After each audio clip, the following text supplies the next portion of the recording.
Raise it high up the ladder. Let we set it on fire.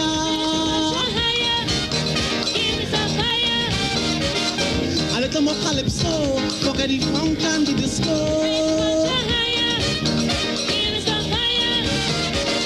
A little more limbo, a little more shango. Kindly greasy pole, and we don't dance round the maypole.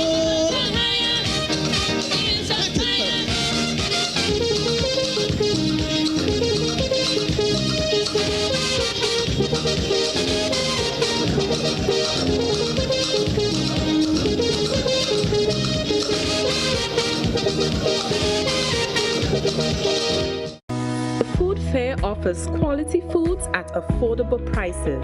Now, with our improved web store, you can make all your purchases from the comfort of your home. It's so simple, easy to log in and navigate, safe and secure transactions, and a quick checkout. All your grocery needs at your fingertips. Convenient and reliable. Food fair, where you can fill your baskets without emptying your pockets. Hey man. Well man, that's you make that trip. Why doing all this more? Things tight since COVID, you know. And Christmas coming, the toys to build, and my house and my car to repair, and the wife wants to live on. What you want me to do? I'm expected to do all that with more. But what you want me to do? Why don't go down my communal? You don't have to pay them until January. They have 20,000 in giving away, and the interest rate low. And listen to me, I try them orders and them never look good. Who they want them on? Well, watch, like you have more than your ears. Choose your loan at communal, giving you the money for what you want to do. It's a loan for you. You know what? I'll get them a little try. Listen. Where you going on this mud? Don't need it. Leave the mud, man. When you go down there, the rate's low. Low.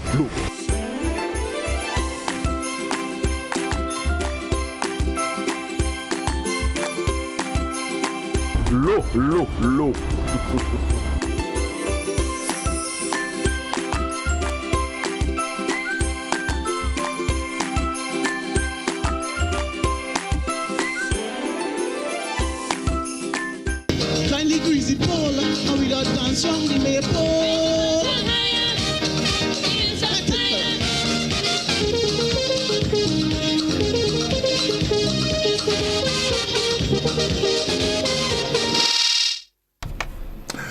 Good evening once again, folks, and welcome to OUI Culture, the new norm on a Friday evening right here in Grenada and the rest of the world. That's what everyone tunes into on a Friday evening. So we are this evening talking about the Creole language. Of course, by now we're all aware of that. We must say good night also to our Facebook fans, the folks on YouTube. Yes, we're back. Also, GBN Television 7 and 11, and of course, K105 FM listeners. We welcome you again to OUI Culture. This evening, we have a very special guest with us, and we will introduce her shortly. But we always have the best for last. So we're gonna first welcome our team, and of course, we're gonna start with. There's a lady among us who looks very, should I say patriotic or nationalistic? Reece, how are you doing, my darling? Already. Yes, I'm seeing the red, I'm seeing the green and the gold. What is that? What is that supposed to mean, really? Have you ever heard Reece about mouth open and the words jump out?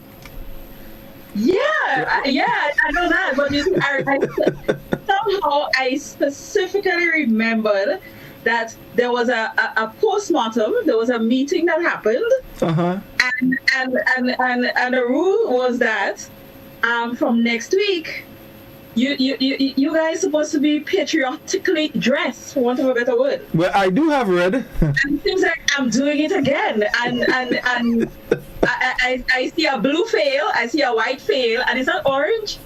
Is that orange you're wearing? No, that's red. That's red. That's red? Yes, it is. Okay. It is red. At least you get a pass back. With a push. All right.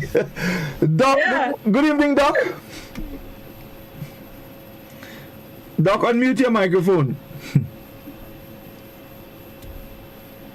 Yes. Good Good night, evening. team. Good night, team members, and good night, Dr. Joseph. It's such a pleasure having you here with us tonight.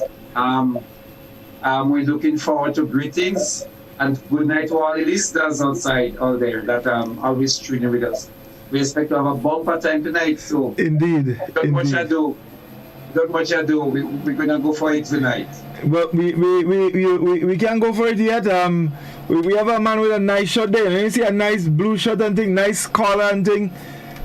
Finley? Hey, partners.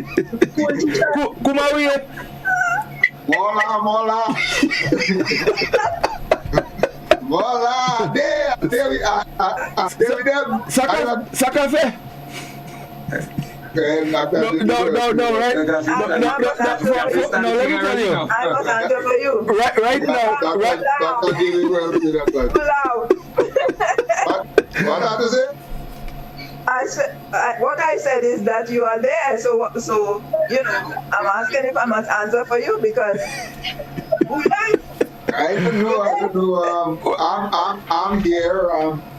It's another program, and here, and don't make fun of me and my blue hair. Recently, that we had some dress code that we should have recognized. I can't remember that, but I'm not doubting it. Yeah, I'm taking this last minute. So it could be. So when we take the break, I want to go and pick up me done. Yes, yes, please. All right, and of course, now it is a pleasure for us, although the name is mentioned, but it's a pleasure for me to welcome with us for the first time on our program, but it won't be the last, Dr. Margaret Joseph. Doc, good evening, and we welcome you to We Culture. Good evening, Godfrey, and I am so happy to be here. Thank you for having me. Thank you for including me, because for a number of years now, I'm all about trying to promote the Creole language, trying to promote our language. It is our ancestral language, and I think it's ours, and we need to claim it. We need to reclaim it. I have to overcome all my self-consciousness in these years and just go for it.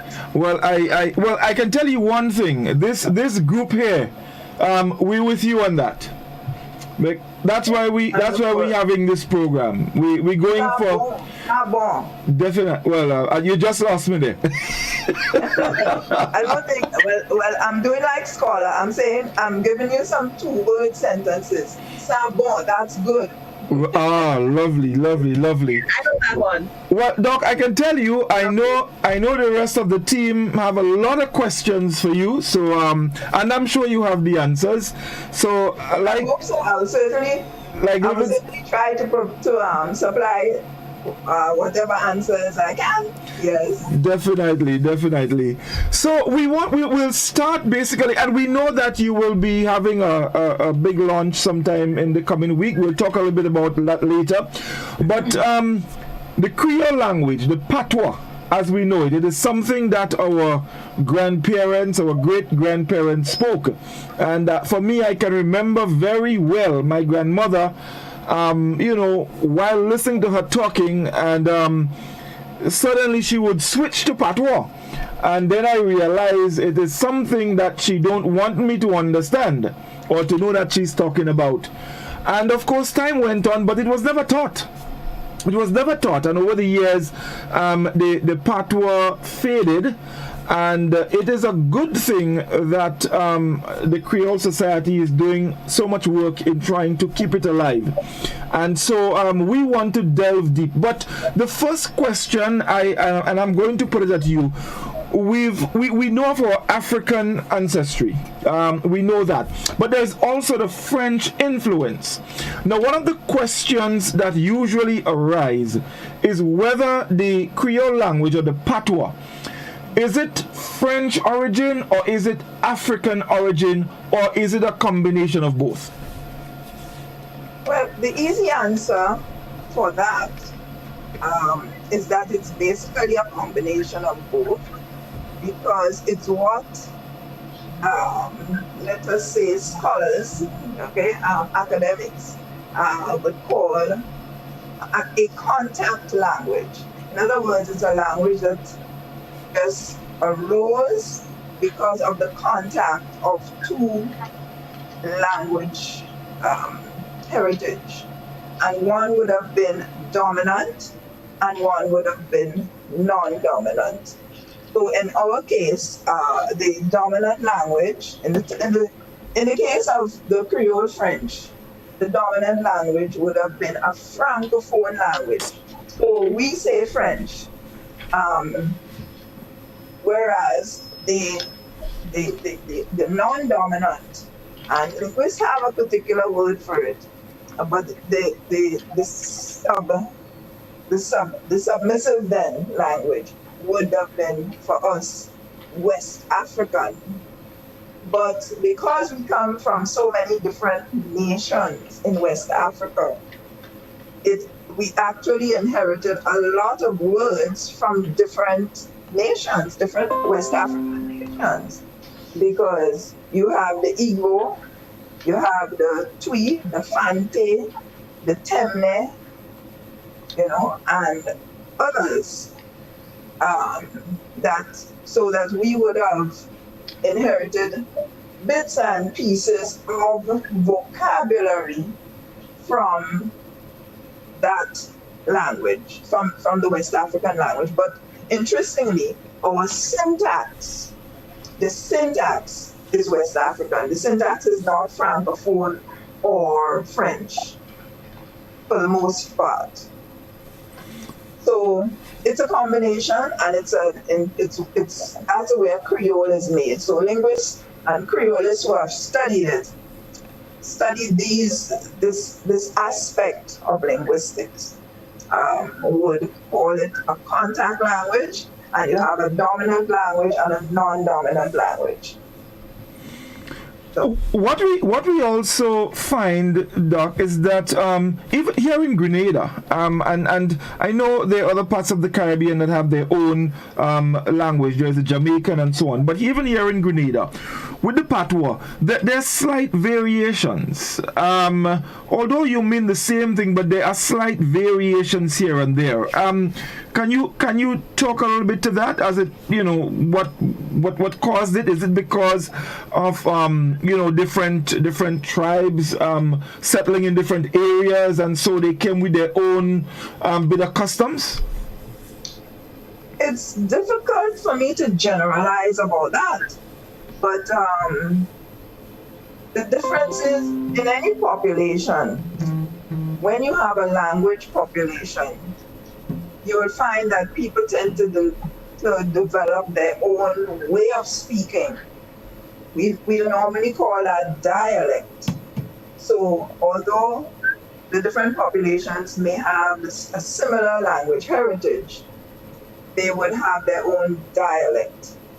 Now, what causes a dialect? It's perhaps there may be some influence that might be within the population, and so what you would find is that if you have a large number of, let us say, Igbo, and there is some historical evidence. In 2018, we had a Grenadian who was from the St. Andrews area, doctor. She's now a doctor, PhD, Dr. Chantel George. And she actually published a paper in 2018 in which she pointed out that between the 17th to the 19th century, the dominant nation being brought actually selectively, preferentially to the Caribbean, and in Grenada particularly was the Igbo. Now, so it meant that approximately 30% of the West Africans being brought then will happen to be Igbo in origin. And so we can discover from when we studied our language, our dialects, we actually were able to identify characteristic features which we connect with, among other things, the Igbo influence. For example, a lot of us would have heard the phrase "back on it." Now, "back on it," I think a lot of Grenadians happen to know. It means "don't know." If you looked at all the other islands, they don't use "back on it," they use "pack on it," which is very much like the French, "pas," whereas we use "back." Now, why do we use "back"? There were certain historical influences that came together at the point in time when our dialect was in its heyday and being developed rapidly, such that, for example, in Igbo, the negative is "mba," "mba." So it's a heavy "ba" comes out.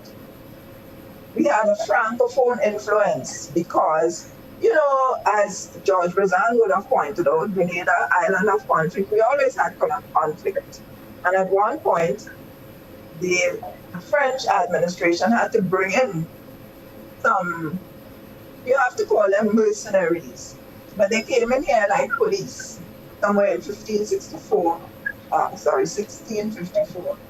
And they were a Francophone group into a population of some 1,200 Africans. They were 100, but they were in charge. They were like the police, the militia, the gendarme. And in their language, "ba" was a negative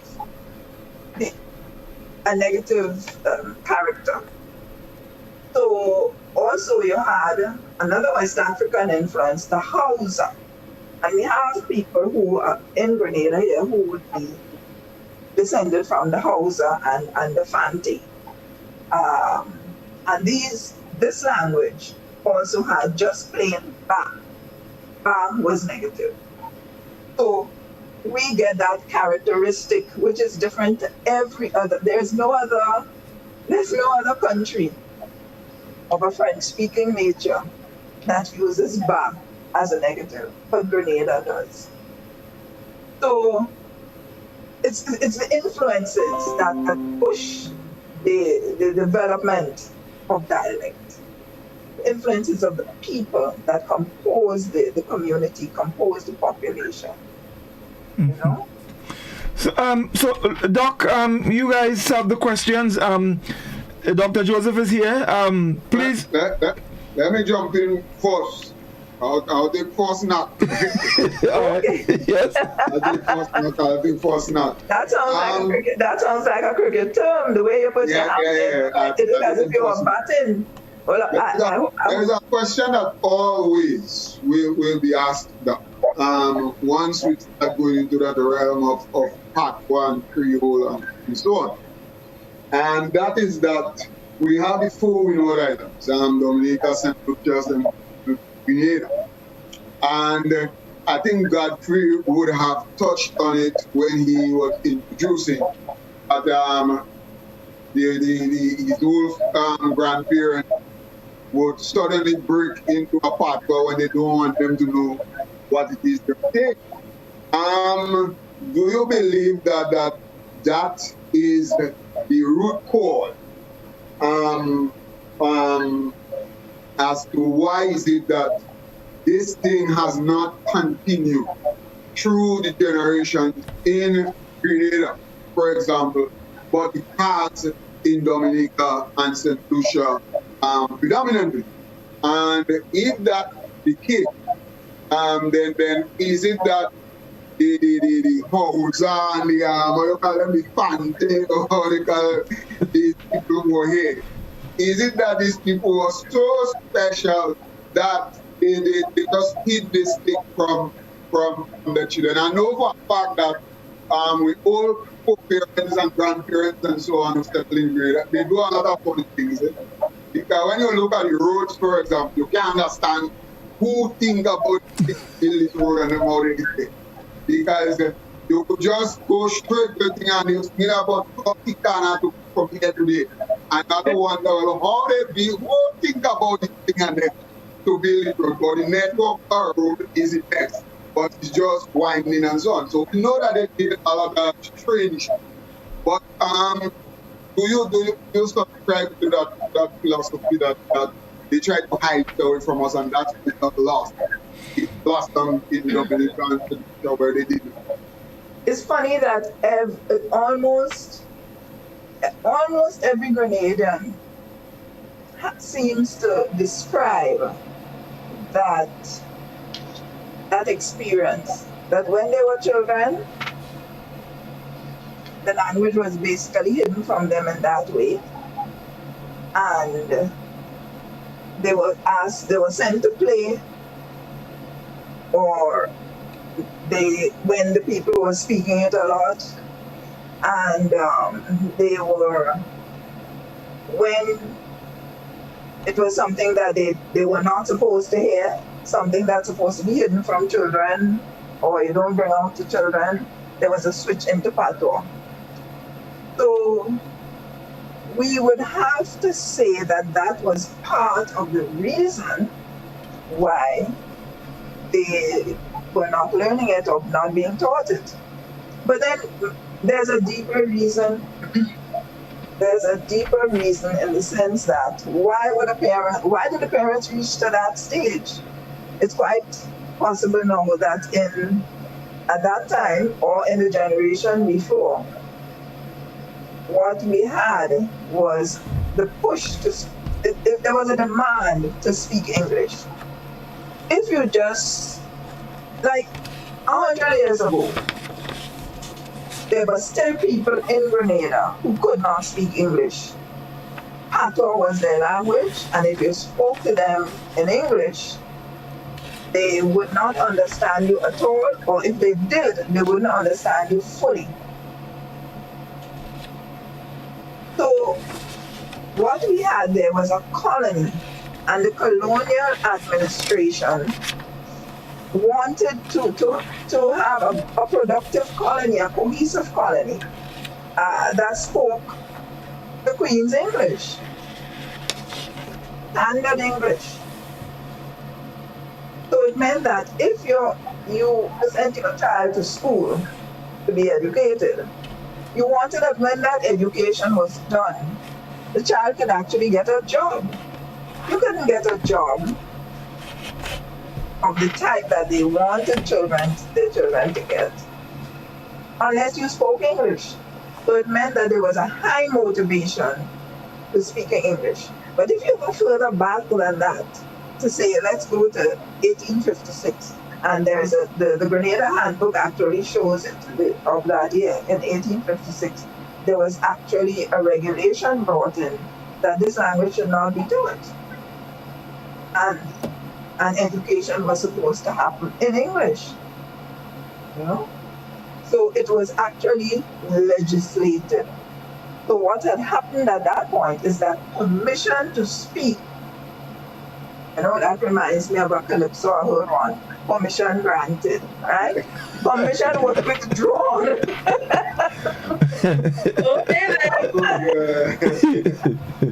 Permission was just withdrawn. You see what I mean? So of course, Grenadians they try to be law-abiding. They want to get ahead in their society and all of that, upward mobility. So therefore, speak the English.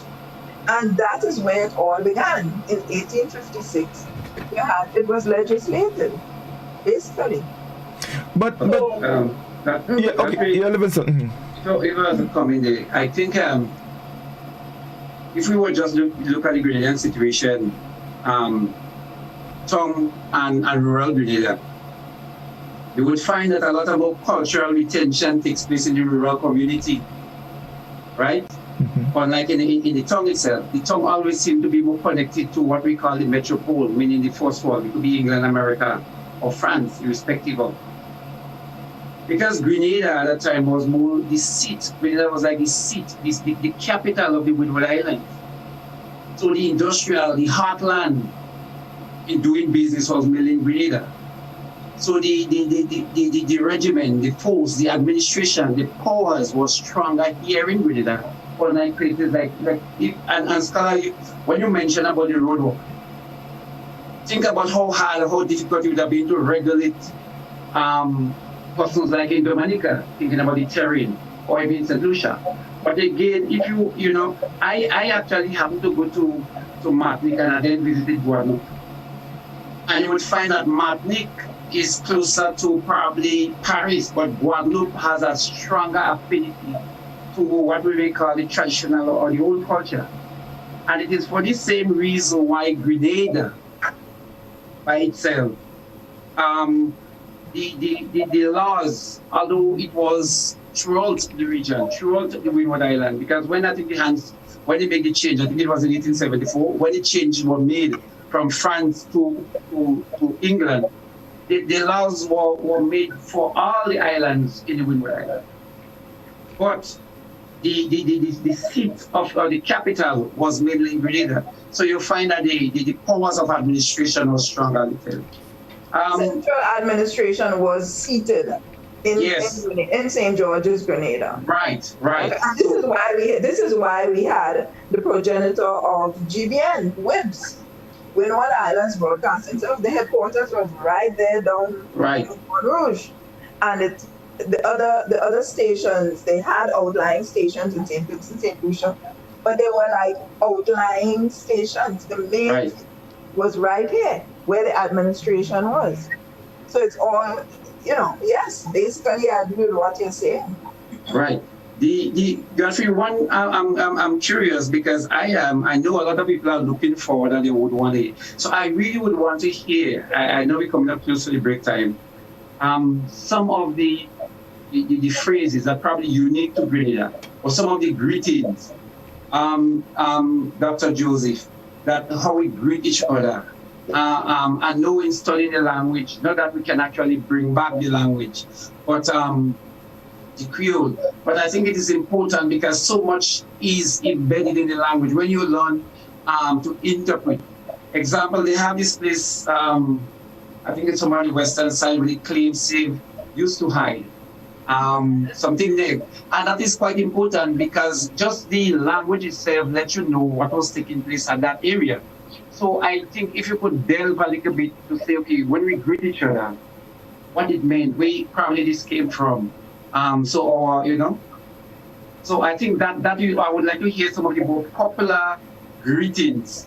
And if we could distinguish what is different from Grenada and St. Lucia, different from Dominica, if there is. Well, I don't think that the greetings are that different. In fact, the greetings you would find in the Windward Islands, the greetings seem the same. But to find different greetings, you will go to Martinique and possibly Haiti. Because in Haiti, they would say, "Saka passe," whereas we say "Saka fit." What's happening. But I think basically all the countries would say bonjour, which is good day, bon matin, good morning. Comment oublier, and in fact, this is something that you would have heard the elders greeting each other. So on the road, you see, in those days, people were not in a hurry the way we're in a hurry now. They sauntering up the road, they saying, "Mokamute," they're telling you they're going up. "Mokamute," and they go spend however many hours or minutes up the road, and they kind of "Moka desan." So they would speak to you in those terms. They would, "How are you?" "Kumauye." And this is where the response that scholar gave, "Mola." And we like to say, well, so thanks is "Mola ade," or you could say "Mon bien," "I'm well." So these are the initial greetings and so on. They don't really differ much from St. Lucia and Dominica, but you will find differences by the time you reach Martinique, and you will find differences in Haiti. But then Haiti does not speak. Haiti is, the smaller islands have a similar system, and that I'm including Grenada in that. The smaller islands, known as the Lesser Antilles, have more of a similarity among themselves in the language structure. Haiti has a slightly different system. The thing, though, is that when people become very versed in the language, like, for example, the St. Lucians don't seem to have much trouble understanding the Haitians. They seem to be mutually intelligible. But what you'll find is that sometimes, in my observation, and from the admission of some Dominicans, you would find that they don't really get the Haitian language as easily as they do the St. Lucian or the Grenadian. Okay, so let's just Doc, before you continue, we need to take a break here. We must take our first break, so we're going to take that break. We're going to come back with some more questions, and of course we are going to be inviting our viewers and listeners to be part of the conversation as well. So stay with us, folks. We'll be back with you in just a moment.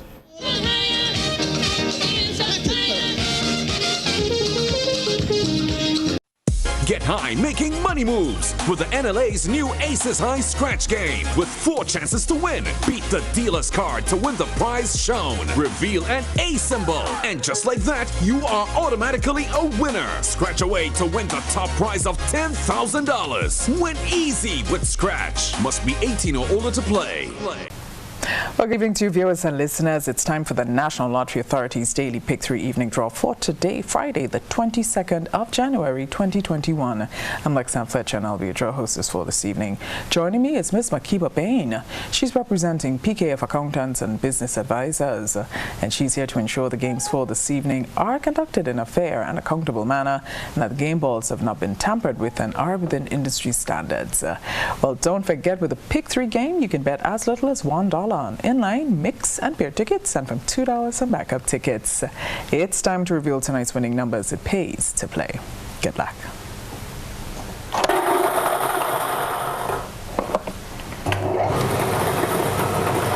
And the first number is, first number up is 6. Second number, that number is 1. And the third and final, 5. All right, it's time to recap. First number, 6. The second number, 1. Third and final was 5. If you're a winner this evening, congratulations to you, and do stay tuned. Get those tickets out. We've got the Play draw coming up next. We'll see you then. Tick, tock, toe, I win. Feel like a big kid again when you play NLA's new scratch game, Tic-Tac-Toe. It's instant cash on the go. Reveal 3 X's or 3 O's in the same row, column, or diagonally, and win the prizes shown, or as much as $5,000. Win easy with Scratch. Must be 18 or older to play. Tic-Tac-Toe, please. Give me a tic-tac-toe, please. Tic-Tac-Toe, please. Welcome back. It's time for the Playway draw for this evening, Friday, the 22nd of January, 2021. Ms.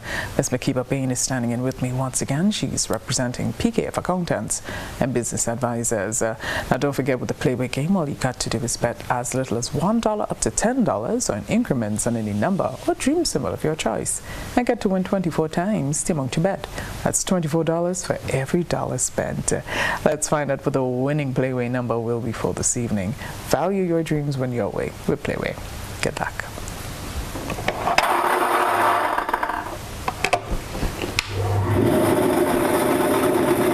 And this evening's winning Playway number is... The winning Playway number for this evening is 14. Yes, that's 1414, and the dream symbol is Old Woman. Just repeat tonight's winning Playway number, 14. The dream symbol, Old Woman. Congratulations if you're a winner this evening. And don't forget, we've got the cash for draw coming up right after this. We'll see you then. I'm a winner. You are winner. We are winners. It's the big won. Grenada, imagine winning $25,000 and up to 6 times by scratching just one lotto ticket. Get your triple cash scratch tickets for a chance to live your best life. Win easy with Scratch. For just $3, match any of your numbers to any of the winning numbers and win the prize shown for that number. Reveal a money back symbol and win the prize instantly. Triple cash scratch in stores now. Must be 18 or older to play. Cause I'm a winner. From the moment that I get up, I'm feeling right.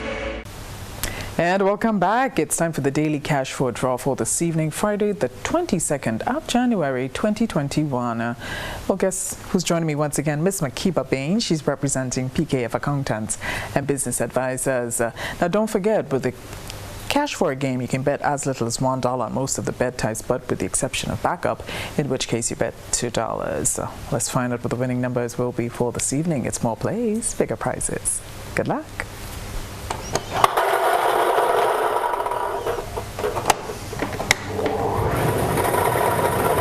And the first number up is 3. Second number 9, third number 5, and the fourth and final is 3. All right, it's time to recap, double check those tickets. First number was 3, the second number 9, third number up was 5, and the fourth and final was 3. If you're a winner this evening, congratulations to you. And don't forget, we've got the lotto draw later on. The estimated jackpot is $56,000. We'll see you then.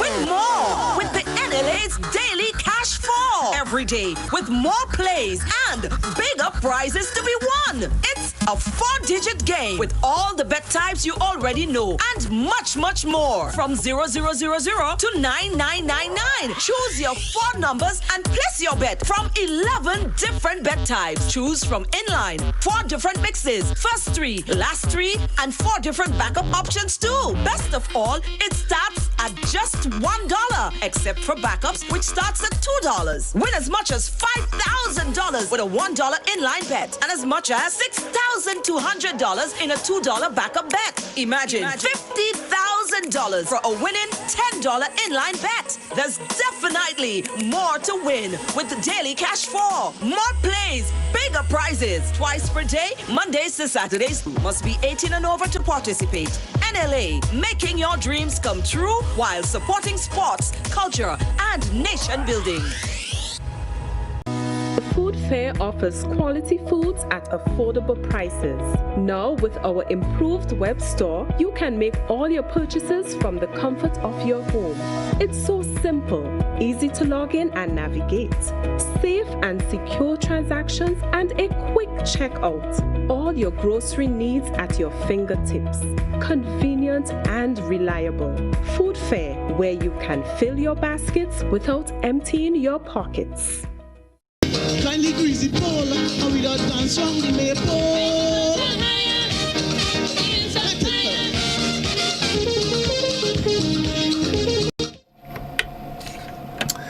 Okay, welcome back, folks. It's We Culture, and those of you just joining us, with us this evening was special guest Dr. Maguerite Joseph. She's the president of the Grenada Creole Society, and of course, as I told you earlier, the society, they've done a lot of work as it relates to keeping our Creole language alive, and that's something that we should embrace.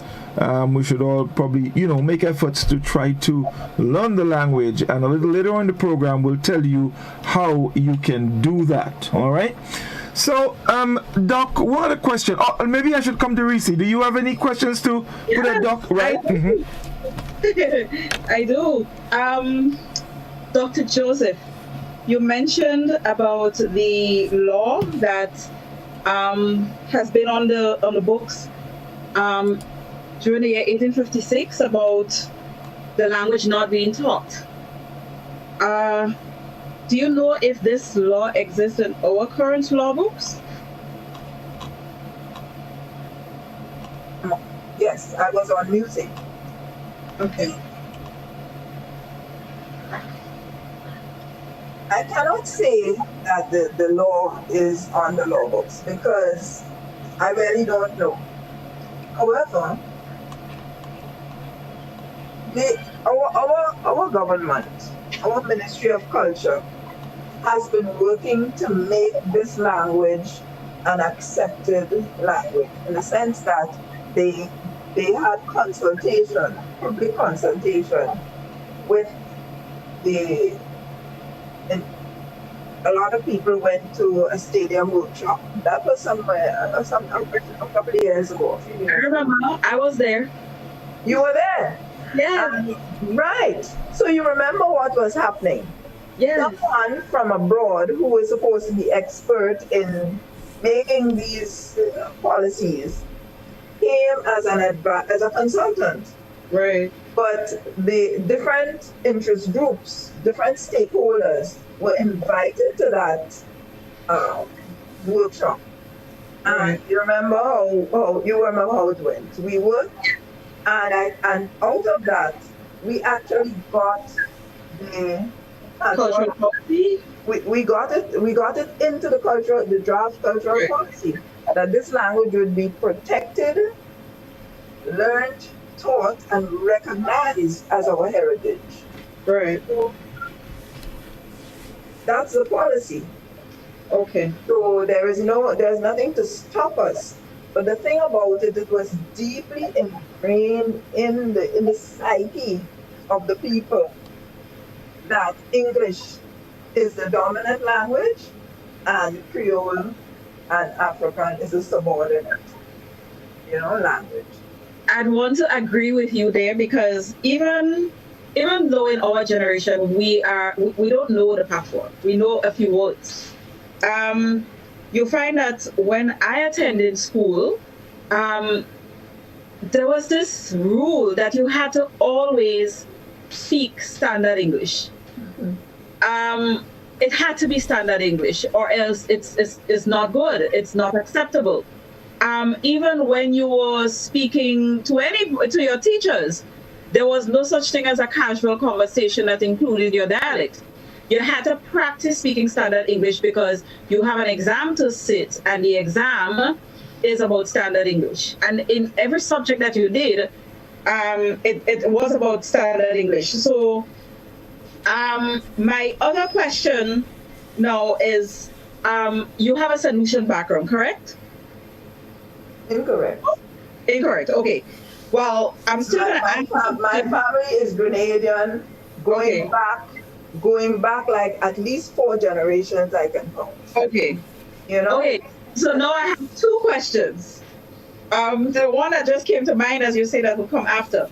But the one that I had before is, in your research, do you find that there's a decline or an upsurge of people in, let's say, neighboring St. Lucia generations learning our patois, or is there a risk of they becoming like Grenada in a few generations to come? Well, actually, there is some kind of a risk. They find, well, you're asking me about Grenada, you're asking me about St. Lucia. And yeah. I'm tempted to speak of St. Lucia initially. Yes. So that even though we find that our language has almost disappeared, and as in St. Lucia, you'll find that 75% of the St. Lucians can actually speak it. Mm-hmm. They can actually speak it. But there's a 25% that can't. Right. And because in one of our classes, we had a St. Lucian person in our Grenada Creole class. But St. Lucia also recognizes that they need to preserve it. For example, they are now encouraged, they have brought out a dictionary. Mm-hmm. They have put the Bible in patois, in St. Lucian. So I say the Bible, but it's not, they haven't done the entire Bible. If you want to get the entire Bible, you have to go to Haiti. But St. Lucia has put the New Testament and Psalms. Right. And presumably they're working on the Old Testament as well. they have a dictionary, which actually is very good. And we have used it actually for the syntax, because the syntax is West African still. What is different is a little bit of our vocabulary is different, you know? So St. Lucia recognizes that they could also lose it. You have two people, a Monsignor Patrick Anthony, and a gentleman called, they call him Boots. I think his name is Samuel. And these two gentlemen, when they came from the University of the West Indies back to St. Lucia, and that would have been a few decades ago, I would say, they set about to establish what is called the Folk Research Center, and they started the celebration within St. Lucia of what is known as Journée Creole, meaning Creole Day, which is on the 28th of October annually. And on this day, the language is celebrated. In fact, we even give little anecdotes. If we're having an event, I'm talking as if I'm a St. Lucia now. If we're having an event and you come to the event, you can't speak English. You have to speak Patois the whole of that day. Don't break into English. In fact, if you make a miss and break into English, the penalty $5. Pay. You spoke English. So they actually make it fun, and they have a whole lot of. It seems they really love to celebrate their own. I know. No, when you asked about St. Lucia and Grenada, and I said I was tempted to speak up St. Lucia.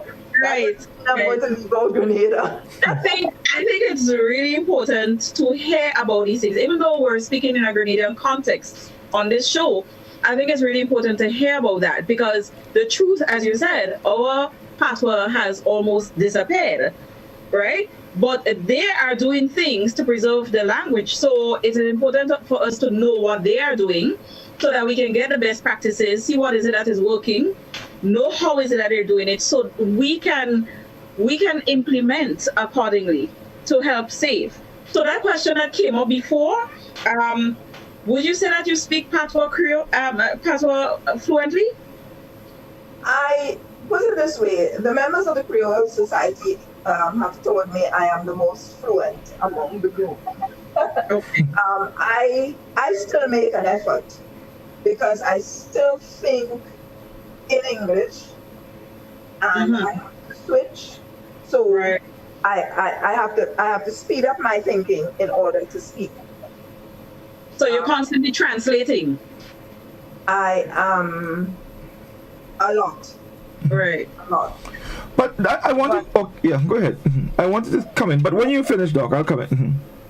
Well, no, I mean, everybody jump in. The thing about it, I think what I wanted to say is that in St. Lucia, it's not a written language. But whenever we teach it in Grenada here, we teach reading, writing at the same time. So what you will find is that the St. Lucian will speak it fluently, but now the government there is encouraging St. Lucians to learn to read it and write it.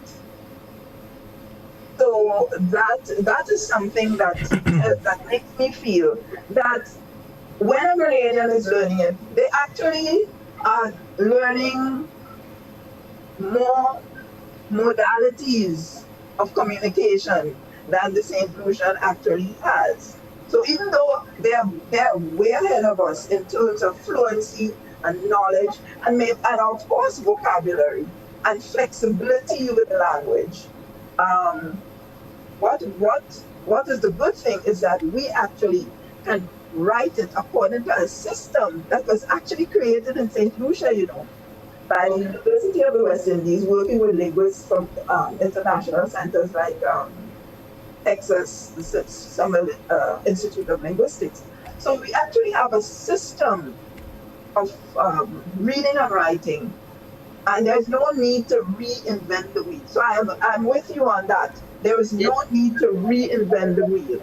So we use the very same system that was developed in St. Lucia for St. Lucian Creole, and we use it to do the phonetics of even though our phonetics might be slightly different, the system accommodates it excellently.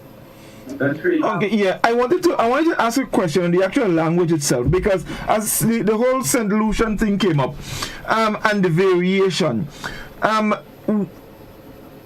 because St. Lucia speaks it so much more than we do, do you get the impression sometimes that maybe St. Lucians believe that what we speak is wrong and what they speak, and that is as it relates to patois, is correct?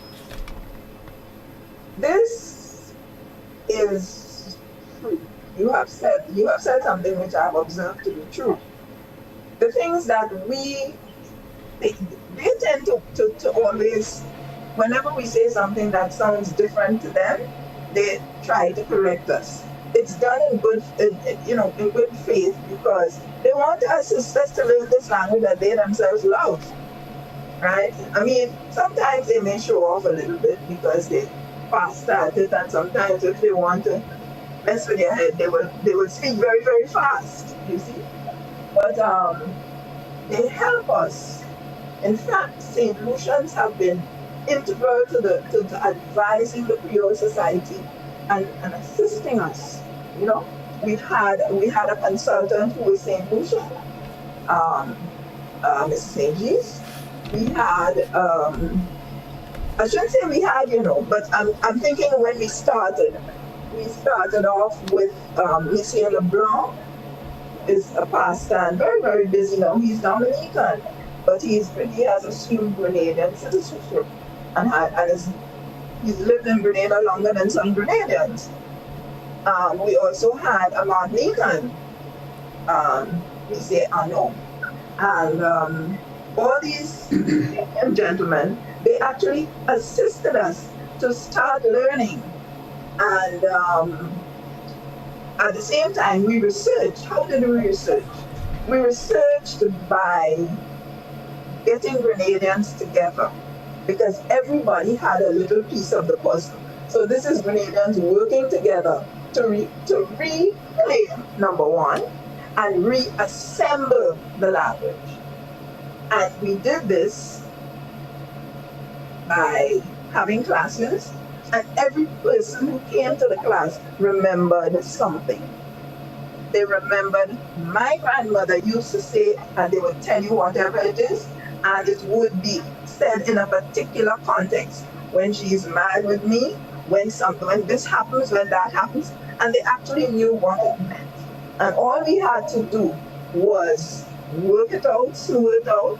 If they had pronounced a word slightly incorrectly, we did all of that and we reassembled. And this is why we're able to have, this was our research. That's what we did. We researched. And in order to document it, yes, Livingston, that's what let me come in. There are two things you say that stood out for me. One is that when you said you are probably the most advanced in the Creole society. I didn't say advanced. I'm saying that the other members, like for example, we have a linguist, and the linguist had indicated that in fact, and even our griot indicated that I'm no more fluent than he is. Right. So let us just say you are very fluent in the Creole. I did not. No. I don't want to claim that I'm extremely fluent. I am not here to show off. So you are somewhat fluent in the Creole. I am reasonably fluent. All right, you're reasonably fluent in the Creole. Yet you made a statement to say that when you actually think Grenadian and then you have to interpret.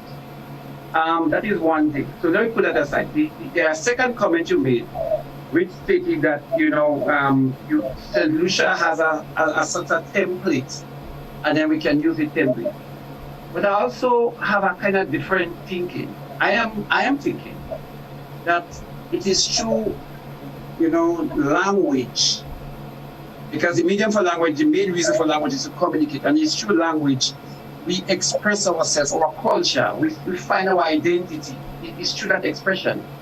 And if you think Grenadian, I think going back and trying to reveal patois when you're already thinking Grenadian, I don't know how far we might be going with that. But let me also say every day there are some new inputs, new slang, new syntax development, etc. And I don't know if we are doing a disservice, or we might be doing a disservice to Grenada, knowing that at least in Grenada, we have some serious, I am influenced mainly from the Yoruba people in Nigeria. Because you would know, for emphasis, we repeat ourselves. This big fat person, this thin little something. And this is part of the Yoruba language that we have inherited. Now, I'm not so sure if it's the same thing like that of St. Lucia, but I know in Haiti, the influence mainly came from Benin. Now, so there must be some difference in terms of the syntax, in terms of our expression. If we take something wholesale from St. Lucia and use it, we probably might be doing ourselves a disservice. So I am saying that whatsoever we have now, and I believe it is very noble to research what is there. And that is why earlier when I was looking to see, well, what it is that in your research, what it is that we have that we discover new thing. And I mentioned about the place on the western side where the city slaves were hiding. We were involved with that. That was the But and I am saying the language, if we have to research, that is to me, the main benefit is to untap or to uncover or to discover part of our history, slang, slogan, that could now be revealed to us. But apart from that, going forward, I am certain that the present structure in what you call our Grenadian model of speech is quite important and to use as a base to go forward, rather than using something that is developed for St. Lucia, that use a different syntax, that we cannot, that probably have a different background from us. I don't think that is exactly accurate. The syntax, the syntax of the Grenada dialect, the syntax, we have that syntax in common because West African syntax tended to be similar. The different Yoruba, it's not that I know all these languages. I've tried to learn some Igbo. And the syntax, however, is seemingly the same in the West African, in many of the West African languages. So what we did to make the Creole is to put the Francophone vocabulary, 75% of our vocabulary approximately, this has been calculated by linguists, is West African. And we is French. And we place this dominant French vocabulary, that's how Creole is usually formed, on the syntax of the subordinate languages. But if you look at the work of Dr. Merle Collins, Dr. Merle Collins actually tells you how we merged these languages together to become, and merge even the cultures in other ways, to become a new African nation, because there were not that many of each particular nation. So they actually learned to live together and have a common culture. And you see it in what is called the nation dance and what is called the big drum dance. The Caribou big drum dance, you will notice that they have a format where at times, and this is what Mr. Winston Fleury, was taught. He was expert, an anthropologist in this area, and he was able to, first of all, they had a format to do the big drum dance, and he was able to pick out the different nations within the big drum dance. And there are other people like Lorna McDaniels who has written on the big drum dance of Caribou. So you can it's in the literature, so you can find it. So, but what is so interesting and so elemental in Dr. Merle Collins' work is how she was able to show us how the different nations, once they reached Grenada, they came together in a way. And you could see, if you followed her argument, you could actually see the language forming. You could actually visualize the language, the Creole language forming. And I would expect that similar things happened on other islands, you know? So that's I think how, I don't think we took something wholesale from somebody else that wasn't ours. I think it has a lot in common. And in any case, we sat down and strategized with these consultants as to how we would go about reassembling the language, because this reassembly is a linguistic process if you have to revitalize a language. How we would do it. They agreed that they would assist us with what they knew, and then we would, like you call it a template, but the template is also ours. That's the thing. So what they're doing is lending us back the template that we seem to have lost, but it is a template that is in throughout the Lesser Antilles, and that was our understanding as we studied it, and we all agreed, because you see, the Creole Society is composed of a number of educators in there, and they have a grounding in linguistics, so they were able to guide the process. They were able to, this is how, that's really the process, the linguistic process of revitalization. Okay, so Doc, I don't think we took something from somebody. All right, great. So we need to take our final commercial break. When we come back, we would engage our listeners because our telephone line has been going. So stay with us. We'll be back in just a moment.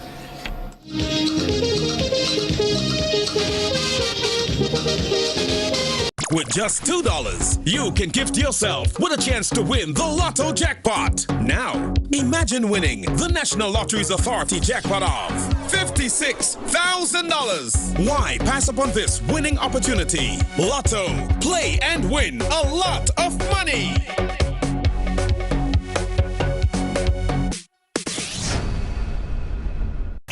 Good evening, viewers and listeners. Welcome back. It's time for the National Lottery Authority's Lotto draw number 3167 for this evening, Friday, the 22nd of January, 2021. The estimated jackpot for this evening is $56,000. Well, joining me once again is Ms. Makiba Bain. She's representing PKF Accountants and Business Advisors. Let's find out what the free ticket letter will be for this evening. You got your tickets. Good luck. All right, and the free ticket letter is, yes, free ticket letter for this evening is a letter H as in house. That's H as in house. Well, it's time to reveal tonight's 5 winning numbers for $56,000. Good luck.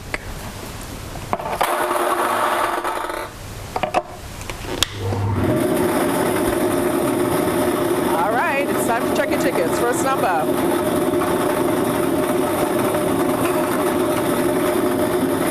Number 32, second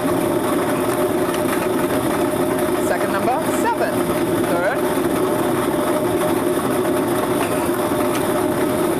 third number up is 19, fourth number is 4, and the fifth and final is, yes, fifth and final is 9. All right, so let's recap. The free ticket letter, that letter was H as in house. That's H as in house. And tonight's 5 winning numbers for $56,000. First number up was 32. That's 3232. The second number was 7077. Third number 191919. Fourth number was 4044. And the fifth and final was 9099. If you have these numbers, congratulations to you. Of course, this has been Lotto. Play and win a lot. Well, of course, if you haven't won, guess what? We are back here tomorrow tomorrow and Saturday. So get your tickets to continue to support sports culture and nation building. Have a good night. By now, you should know that the early bird catches the worm. So, what are you waiting for? Put wings to your feet and head to your nearest scratch seller. For every Quick 7's scratch ticket you buy at $2, the NLA gives you 7 chances at winning as much as $7,000. Scratch the entire play area for your 7 chances at revealing as much 7s and win the corresponding prizes. Win easy with Scratch. Must be 18 or older to play. The Food Fair offers quality foods at affordable prices. Now, with our improved web store, you can make all your purchases from the comfort of your home. It's so simple, easy to log in and navigate, safe and secure transactions, and a quick checkout. All your grocery needs at your fingertips. Convenient and reliable. Food Fair, where you can fill your baskets without emptying your pockets. A message by the Grenada Distillers Limited. You want a hand sanitizer to do 3 things: kill germs, be gentle, and to go where you go. You can get all of that in our hand sanitizer. Hard on germs, gentle on hands, affordable. Remember, hand sanitizers contain alcohol. Keep away from heat and flames and avoid contact with eyes. Available at retailers island-wide. A message by the Grenada Distillers Limited. Kindly greasy pole, and we don't dance round the maypole.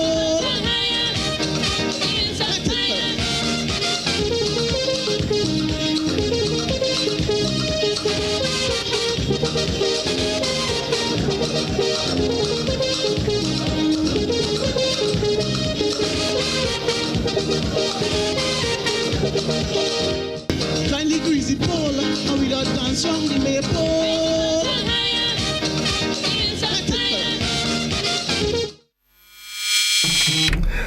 Welcome back, folks. It's We Culture, and before we get back into the conversation, Reece, I know we have some Facebook comments. Can we hear what's happening with our fans on Facebook?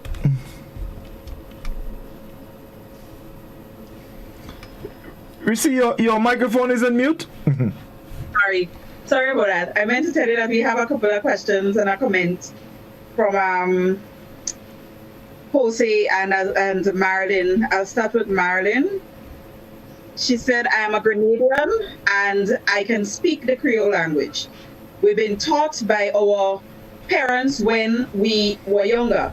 This is not new to Grenada. I'm sure I have older ones in Grenada and Carriacou and Petit Martinique still speaking the Creole language. She had asked a question, but I seem to have lost it. And I think the question was to Doc. What is it that you are doing to assist with ensuring that the Creole language becomes part of our curriculum, that it gets taught in school? That's a big question. That's a big question. I wasn't really expecting. I thought you were going to say, what am I doing? Okay. Well, we have been, and I don't want to say I am doing it. It's the Grenada Creole Society. I head the society. But we have been engaging the Ministry of Education for some years now. And we started, there are a number of things that we've done. We've done under the let's say the aegis of the Ministry of Education, we engaged in primary school cut-off quizzes. We did it with our own, we didn't really have funding to do it. So we didn't have that human resource to engage all, I believe how many is it, 55 primary schools? We couldn't do 55 primary schools. So we invited a school from each parish, including Carriacou. It's just that Carriacou, I guess the water was a little bit too wide and too deep, and Picam Journey was too rough. They didn't actually reach the quiz. But we had schools like Tivoli, Sacred Heart Primary from Tivoli. We had Hermitage Government School. We had Grenada Government. We had St. Paul's. We had Concord. St. Paul's from St. Paul's was the St. George's one. At one year, Heinz did take part.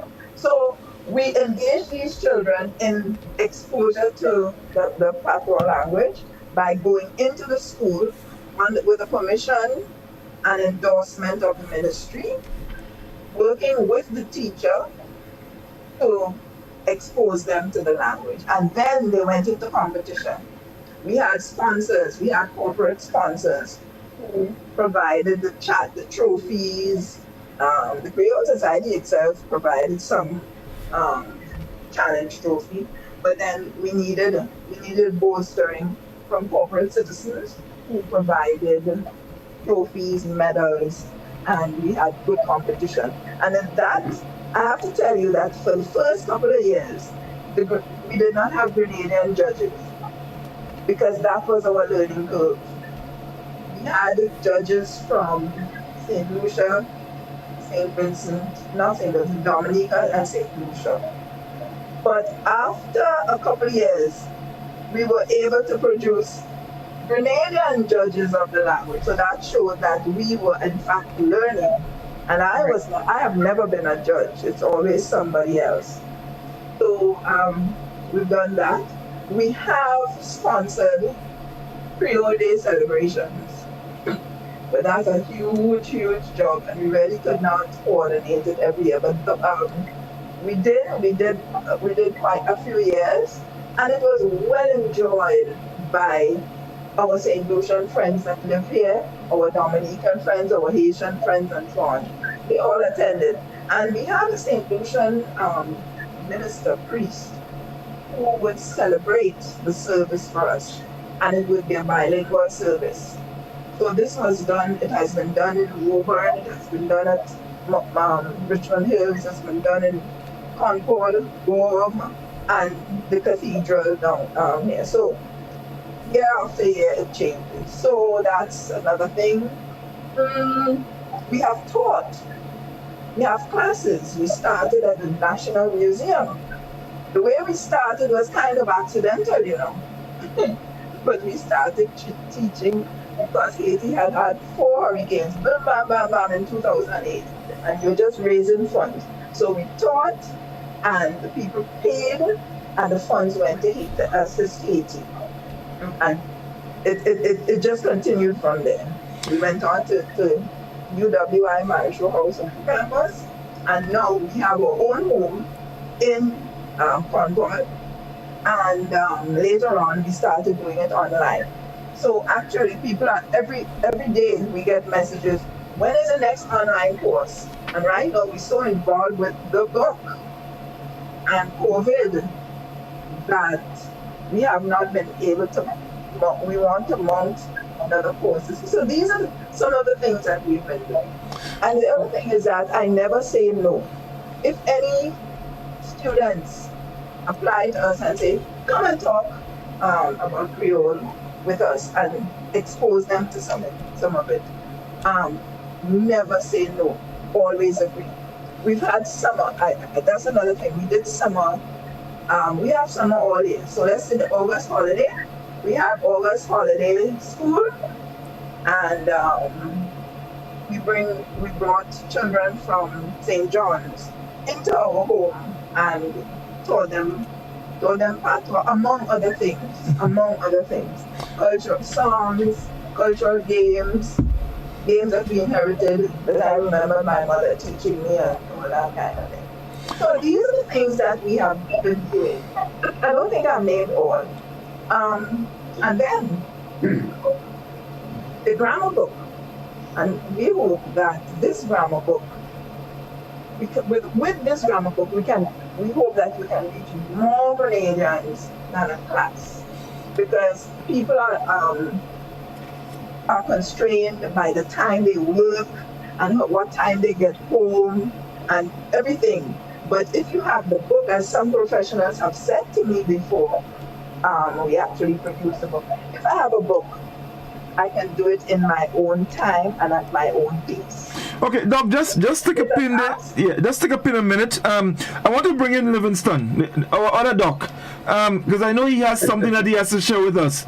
Well, let me be to the point, and Dr. Joseph, you would, at the end, you would tell me where I err in terms of my mistake. But I was assisting. You're planning to make a mistake?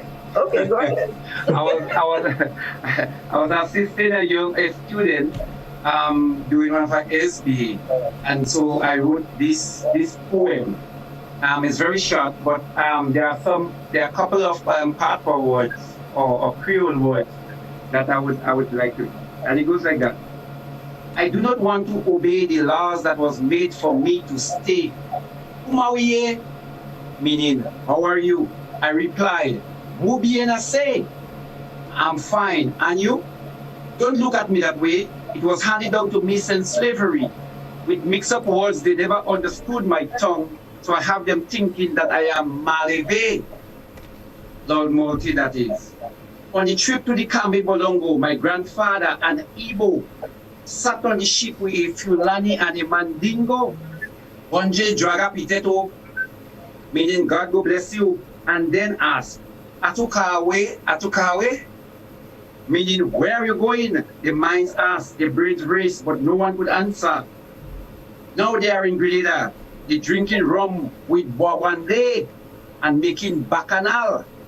Some of the young men making mawet and choosing some low-class jamet. When carnival season open, there is the Dimanche Grand, but Grenadians are playing Juve even on a Sunday. Well, don't talk about my school because some boys just mako. And my teacher one day look at my writing and say, Billy, that is crap or belly, meaning I ain't writing good. And told me I'm making manje popot. In a way she mean kind of stupid. My good friend brought her parents to school because the teacher called her Jukutu and Ebete. So after school, the girls gossip about the teacher. Jacqueline said that the teacher grandfather was a Ligawu and her grandmother was a Lajables. And me, I say you don't see how she does eat potato and zabuka and maniku and how her husband look like a boo-boo. That is it. You see, there was one word that sounded that I didn't understand, something of like ebete or something like that. Ebete. Ebete. I did not understand ebete. Does it mean like drunken? No. Scholars, yeah, I was asking you what's the meaning of ebete? I mean, how you understand it? Ebete means you're stupid. Or you do teach kind of thing? You do teach, yeah. Ebete. Okay. This has been watered down to the point where we say ebebe. Well, bebe is let's just say there are variations. Some people do say ebebe, some people say bebet, which you realize is a portion, 2 syllables out of the same word. Right. And so on. Okay, so let's our telephone has been going forever. Let's just engage some of our people and hear what they have to say. We Culture, good evening. Hello. Hello, Godfrey. Yes, good evening. Good evening. Yes, go ahead, please. Yes. Dr. Joseph, I'm going to make a comment and then I will ask a question. Prior to the revolution, in the school where I taught, I was the principal there. And Sir Eric Gary had hired and actually assigned to the school a young Dominican female to teach patois at the school. And Miss James, that's right. She stayed at the school basically the whole day, and she taught the various classes patois. But unfortunately, after the intervention, it did not continue, and that was rather unfortunate. Now, my question, Dr. Joseph, Now, I know that we are discussing the British influence, the West African influence, and the French influence on our culture.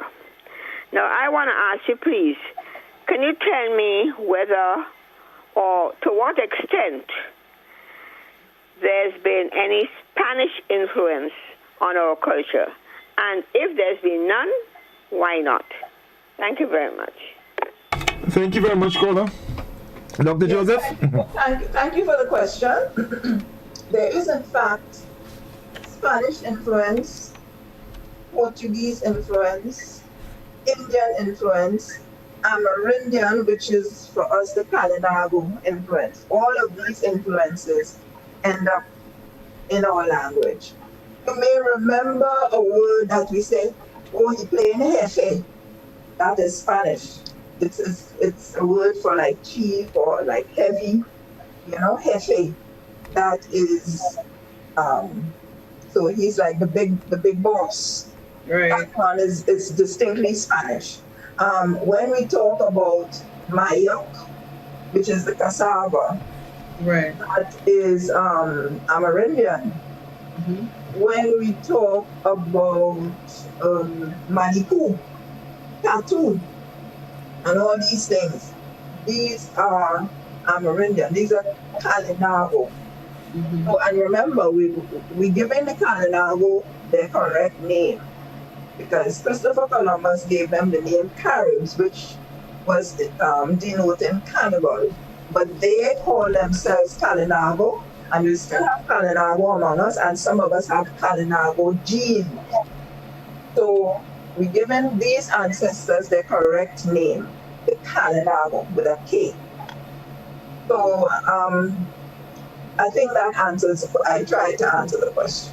Okay, let's go back to the telephone again and see who's with us. We Culture, good evening. Yeah, good night. Good evening, go ahead, please. Doc, I invite you this afternoon to listen on the radio to the program, and then you got a host on the program. Are you hearing? Yeah. Remember, I invited you to listen, but I seem like you're a host on the show. I'm sorry, could you repeat that question, please, caller? Thank you. Okay. I invite you to listen to the show. Okay, I think we need to move on. Sometimes we do get that. So our telephone number for people who would like to contribute to the program, the number is 435-2041. Let's get back to our telephone. We Culture, good evening. Great. Citizen, how are you? Very good. Quite an interesting program, I must indeed say. Let me ask you, good evening, gentlemen, ladies and gentlemen, the host, and I'm sorry, the guests of the program. Listen, Dr. Joseph, you Grenadian, do you have quote-unquote ready roots? I'm Grenadian, and do I have? Ready roots, Montparnasse region. Ready roots. No, well, not in my knowledge. I think I had. No, not really. My okay, roots. Great. All right. Well, let's leave that there.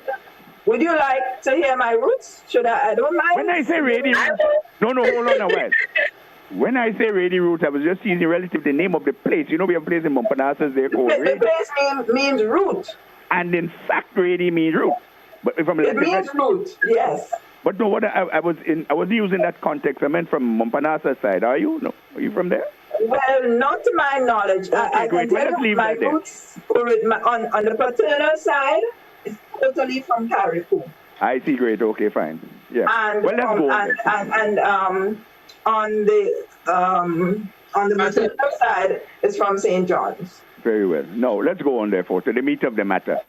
Now, in your introduction, your first words, Doc, you introduced by saying certain things about the movement of our original Grenadian people, ancestors, and you use on a couple of occasions, a structure would have done this and would have done, they would have come and so on.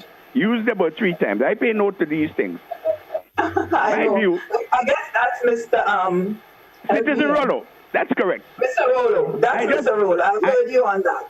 I'd like you to take a look at it and so on. And I also have Scholar this afternoon sitting there and listening to Godfrey, and then when he refers it to us, tells me Godfrey would have said, Scholar, do better than that, it is time. So let's leave that one there too.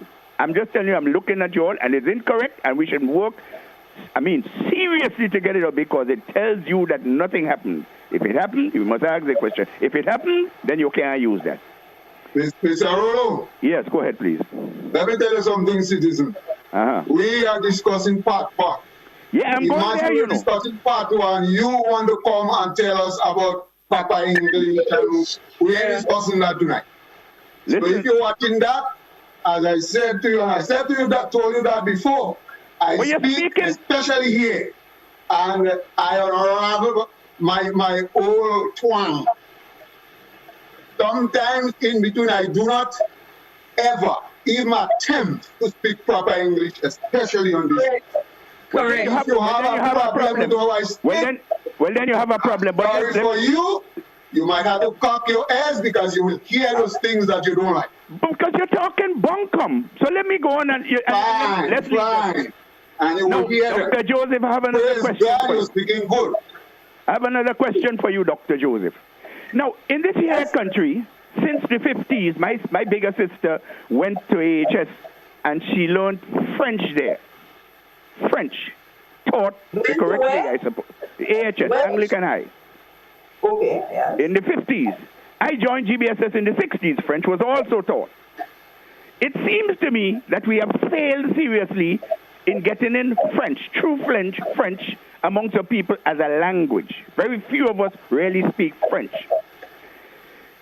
Nevertheless, we have this roots in patois.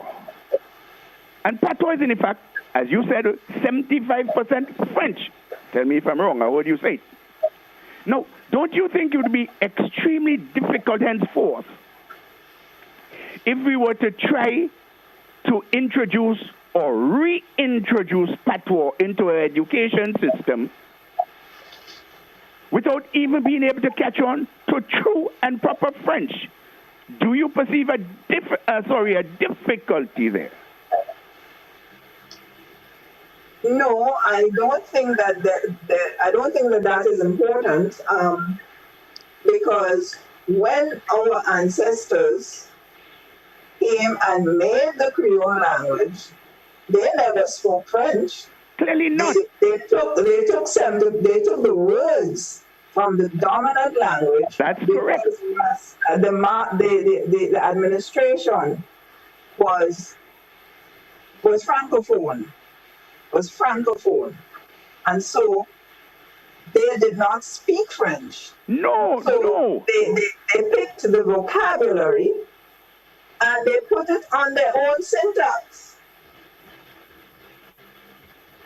I understand, but I was referring to that influence. And very few of them may actually have learned French, the French language. Is it therefore but the administration was able to communicate with them to a large extent. So none of the ancestors learned French. Speaking patois, not knowing French doesn't prevent you from speaking patois at all. That's all the thing around. So you really do not see that connection. I'd like to add, and this is a comment from Jose Honesto. He said, I think it's difficult learning another language when it is not spoken in everyday life. I remember in McDonald College trying to learn French and Spanish, and it was much easier with Spanish than it was with French. Plus, the person who taught it wasn't making it that interesting. I'm just reading out this comment because I believe that any language you try to learn other than the one that you speak daily, there will be a level of difficulty in it. But it doesn't mean that it is impossible. I mean, there's this guy named Trevor Noah. He speaks 8 different languages. And a number of them, apart from English, have to do with Africa. You know? But it's because he's in the environment and he gets to speak it daily that he is now fluent in all of them. So I don't think that it is impossible to learn patois, or that it's going to be more difficult than learning any other language if you don't know proper French. And not only that, let me just... And no proper French. Okay, I think my question has been answered. We could cut off here. Okay, thank you very much. I was going to make the point that because we established that very early, that the patois is a combination of the African and the French. So I don't know that having to learn a particular language would in any way influence your ability to learn a combined language, so to speak. Godfrey, let me just say that Dr. Joseph had made some comments there that I can allude to, and I can back up on it, because when she spoke about the competition in schools and so on, I was privy to a number of them. In fact, I went to Marshall House and to one in GPS. I went to several of those competitions. Very, very nice. Like all competitions, what Dr. Joseph is telling all you, like all competitions, then she said the grade 5, like all competitions, they still people say the team. No matter what, they still team. But I can attest to that, you know. And the thing is that when in my short stint at the Ministry of Education, I was very interested in doing a pilot program where we would introduce patois to primary school, especially from down at the kindergarten level. We had begun to speak about, we had begun making overtures, and we had to contact the Creole Society, and then I got moved, and it's not. But I think that this is something that we need. Maybe this is pivotal towards bringing back and re-energizing the patois in Grenada, you know, because if we do not start from down there, I don't know, we might be just spinning top in the mud already. Maybe in my Jepopot, right? Yeah, we got Magic Popot. I'm going to do something. I'm going to do something. Hold on, Livingston. Right. I wanted to make a comment as well on what Livingston pointed it out when Dr. Joseph said that she thought she was thinking in English and converting it into, and this is the partnership that we have, because I heard Livingston gave his little poem, and all the little patois words that spoke in and between the English, he actually converted it in bracket. He don't stay in the bracket, we ain't see the bracket, but here in the bracket, he put in the bracket and he put the English in the bracket. But this is not, when you're speaking, this is not, you don't think about the English to the word. And a lot of these patois words, truth be told, have remained with us.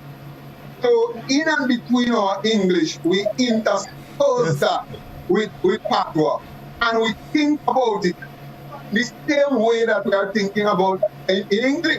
So when we say Makoman and all this kind of thing, we ain't thinking we hear and saying Makoman is whatever. We just say Makoman. And we know, and we have in our mind, we know what a Makoman is. We know what a Makoman is. Exactly. What a Makoman is in patois. It actually now is thinking in patois, right? And some of the patois words that remain with us, when we put it between the English as Livingston had done, Livingston maybe had to fight to actually talk with those words in English, because he did not pick them thinking about English. And I did it. That was just get for a school project, scholar. Remember, it was not just a poem I wrote. No. I am not. Listen to me. Okay. Yeah, I'm not coming on it, but I understand why you did it. He's just explaining the context.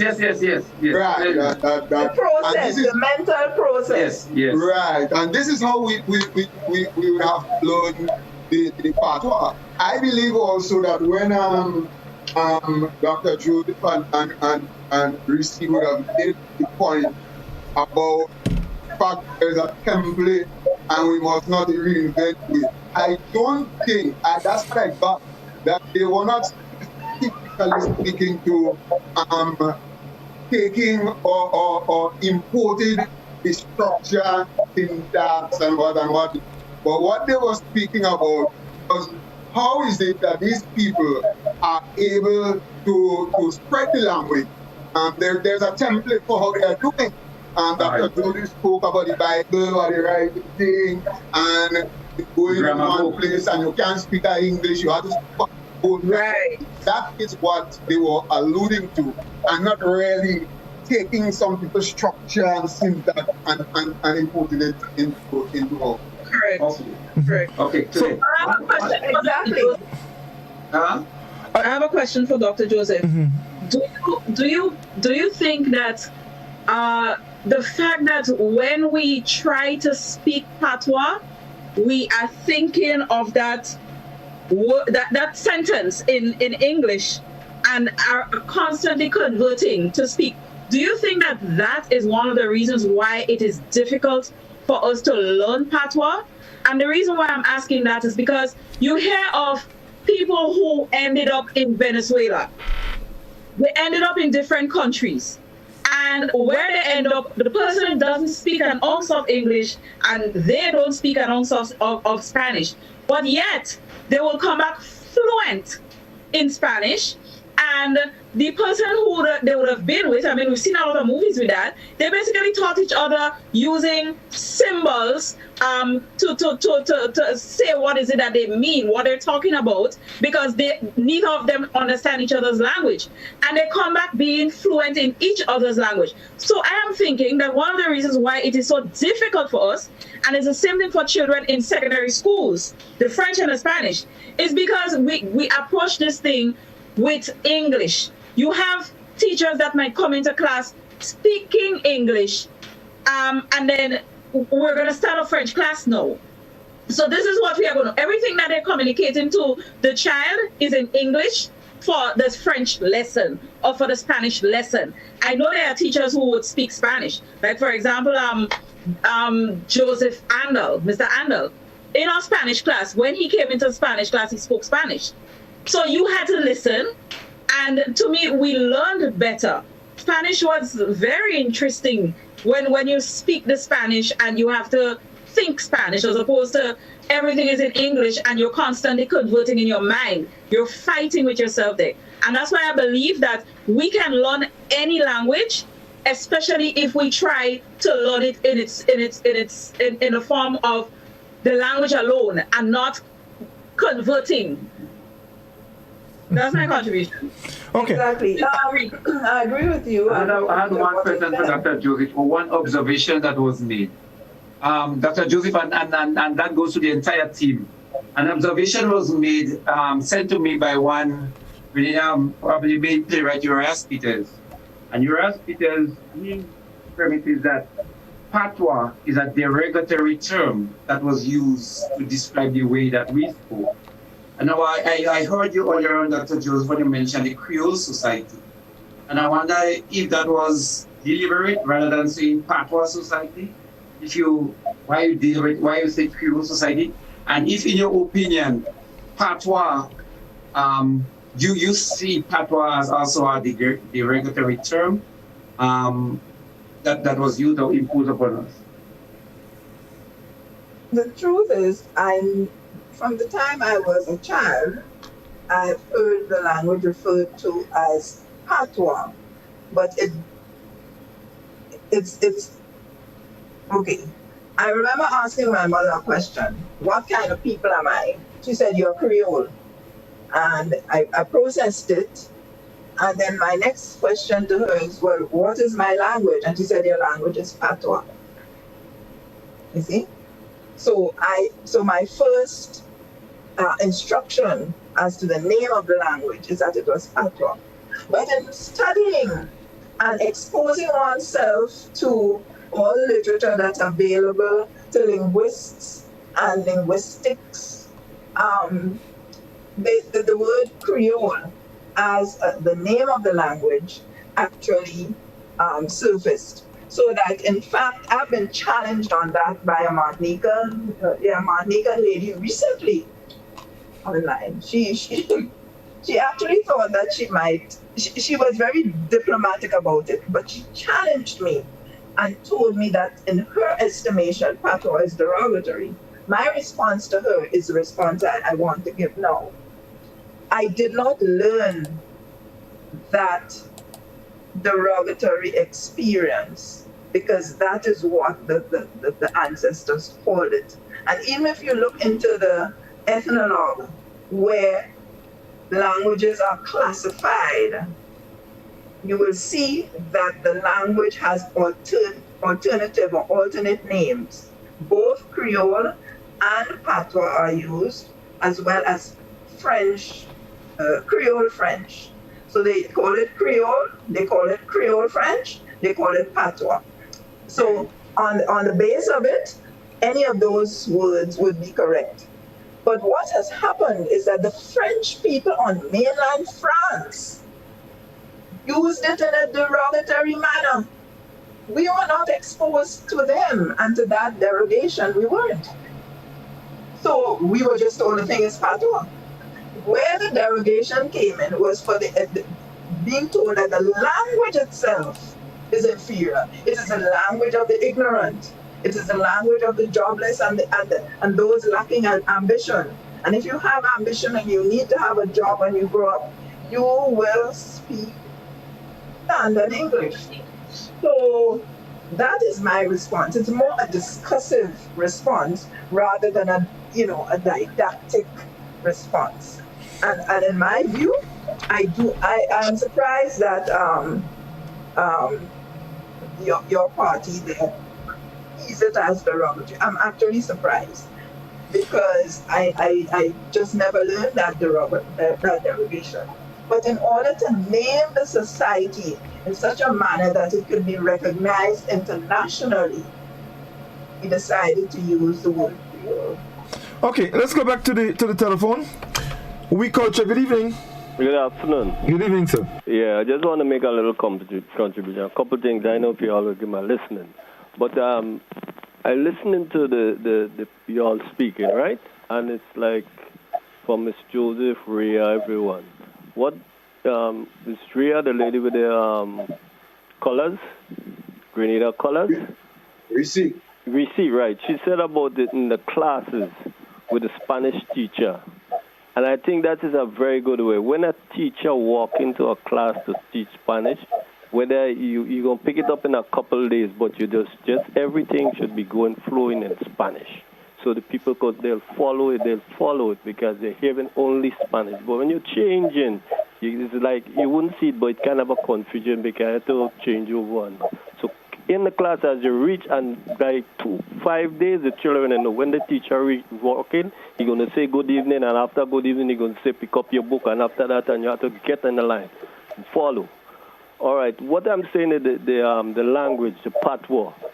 Every language is important, no matter what language it is important. But here is the people not taking it serious. If it's Spanish or some other language, they try to pick it up faster because they see it. But the French, it's like it's hidden. You see, if we had like Carreco speaking patois, and you're going over there, and then the people mixing, they get it faster. But we seem to have this patois like a hidden language, so that is one of the problems.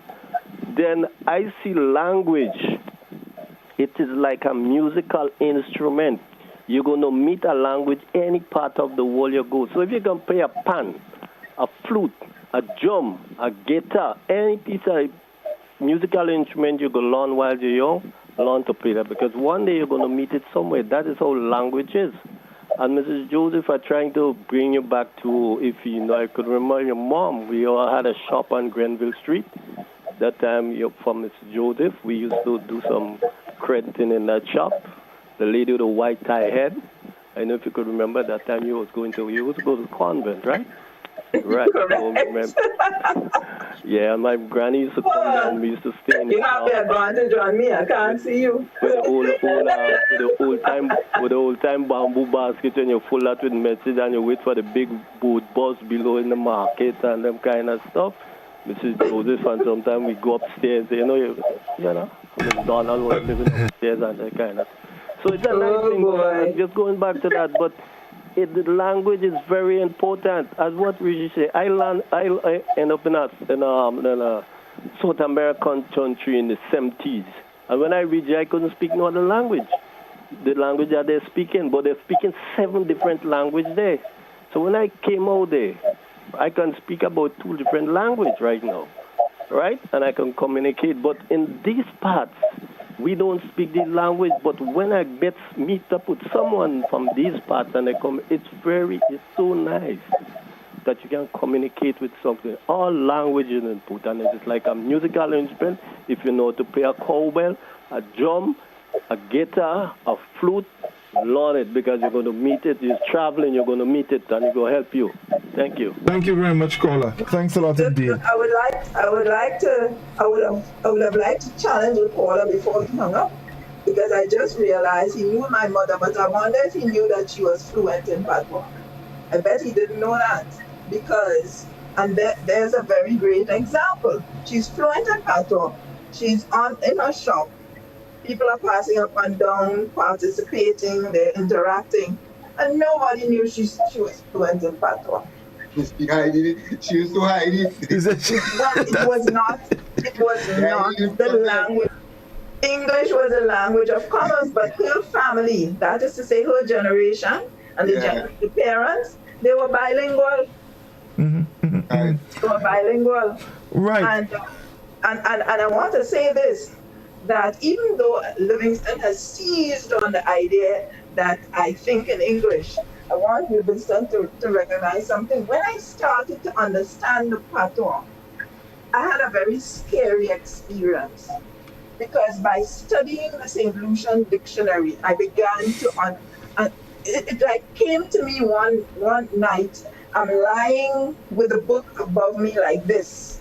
My arms kind of getting tired, so hold on to something up there, and I wouldn't put down the book. I'm there in the book, and all of a sudden I realized, but I'm understanding what they used to be saying when I was like this high, and they're speaking over me. I was understanding it in retrospect.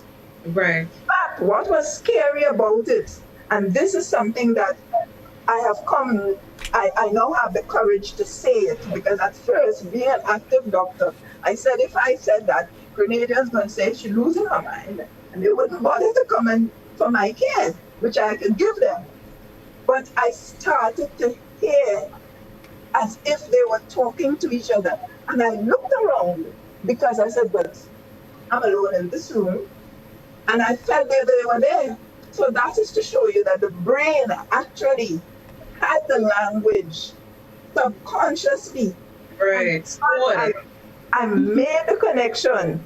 It started to automatically replay. Wow. Such a manner that I heard my aunt, I heard my mother, I heard my grandmother, I heard my uncles talking to me, and this kind of thing. Okay, I wasn't hearing voices, Thank you. All right, we'll take a quick call. Scores, okay. Collins experiment. You have a song for every word. No. I just wanted to tell Dr. Joseph, lend me the book, because I'm on the ass of subconscious.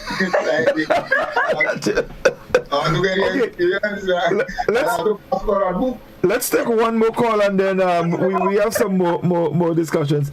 We Culture, good evening. To radio stations on the South American coast while sleeping. But I wanted to ask you this, doctor. What approach, as a person teaching and so on language, what approach do you hope, or pardon, not do you hope to, are you using in your instructions in the classes and so on here? You know, in language teaching, there are different approaches. What approach are you using? I try to mix I'll it. tell you why I'm asking these questions. Because I love languages. I have proficiency in another other than my English, and I understand 2 other Romance languages when they're spoken slowly. I wouldn't mind taking a shot at it because I'm not that old. So I'm trying to arouse my interest to see if I can join your classes when you start online. That's the reason why I'm asking. That would be great. That would be nice. That would be nice. So I try to mix it. When presenting, I try to speak a bit of patois, but it is very tempting to explain things in English. And this is what I found. I found when I sat at the feet of the Martinican gentleman, Mr. Arnaud,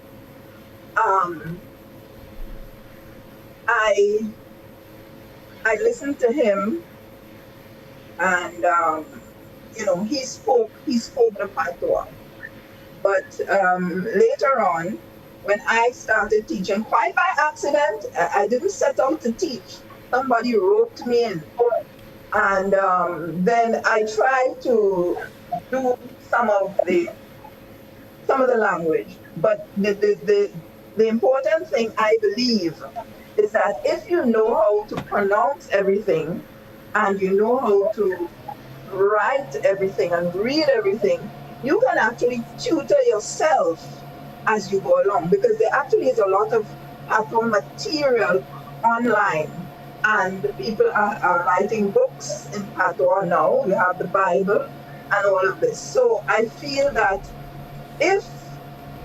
since people are not getting it by speech every day in their environment, if they learn how to pronounce every syllable, they can actually put it together themselves and then practice it. This is what I did. When I felt that I understood it a bit, I really didn't have many people in Grenada to speak with. So what did I do? I went to a medical conference in St. Lucia, and when all the other colleagues took the plane, I stayed back. And I decided to go into the country to speak, to meet people. And what I did was I left my hotel, and I said to myself that Sunday morning, I am not going to speak a word of English after I leave the hotel. And I did just that. And everybody understood me, and I understood. And if I didn't, they would repeat. There's nothing. Répétez s'il vous plaît. So they would repeat. And for me, it was like the pilgrimage to Mecca. You go to the people who live it, and you want to see if you could survive. And I was able to take it, as my cousin says, I was able to defend myself. Very good, very good. Scholar, you're muted. You're muted, but Scholar. It takes practice. You have to practice it. Sorry, Livingston. Who was sorry? Mm-hmm. Scholar, yeah.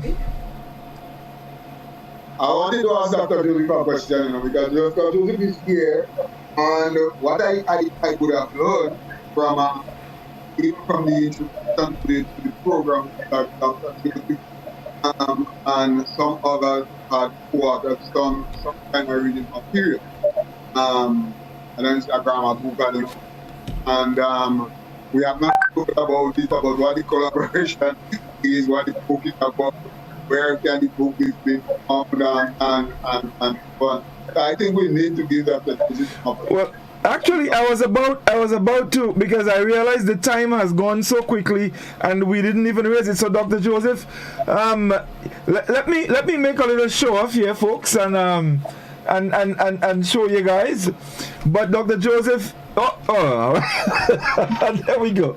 So, Doc, the book has been written. It's published. Tell us a little bit about it. We don't have a whole lot of time, but I did say to you that it's your first time on the program, but not the last. So, quickly tell us about the book and when it will be officially launched. It's actually the third book I've written. This is 1, 2. This one is for children, kindergarten, and the kindergarten one is at the Ministry of Education. Very good.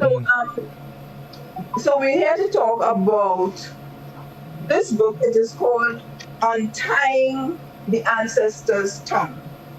on time ancestors tongue, Kademawe Lanzon Set La. And it is a basic grammar of the Grenadian patois, and it's got a patois dictionary within it. Also,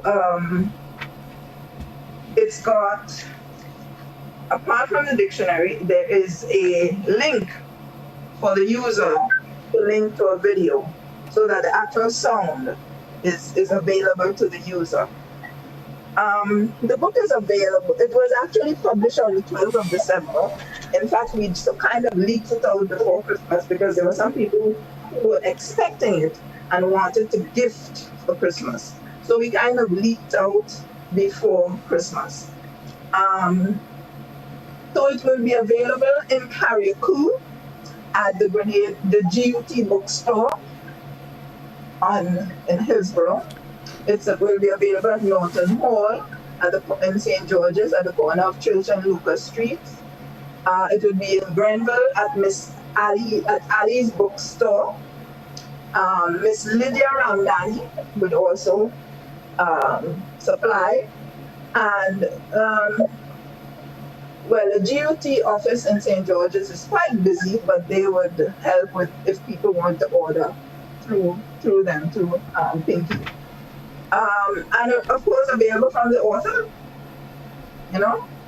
but we want to, let's say this is a little introduction, but we would want to do a formal or traditional book launch right after independence.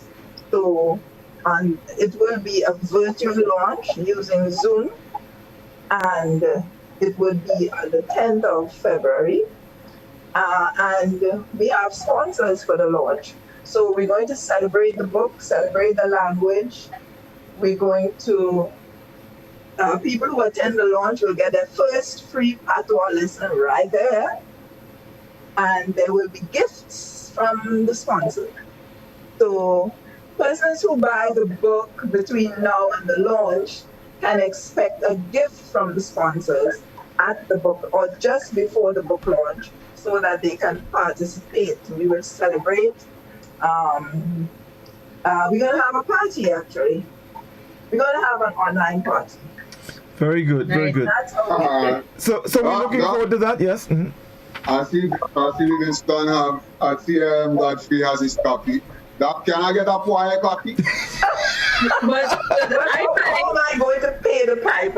I want a quiet copy. I got it anything I will pay. Exactly.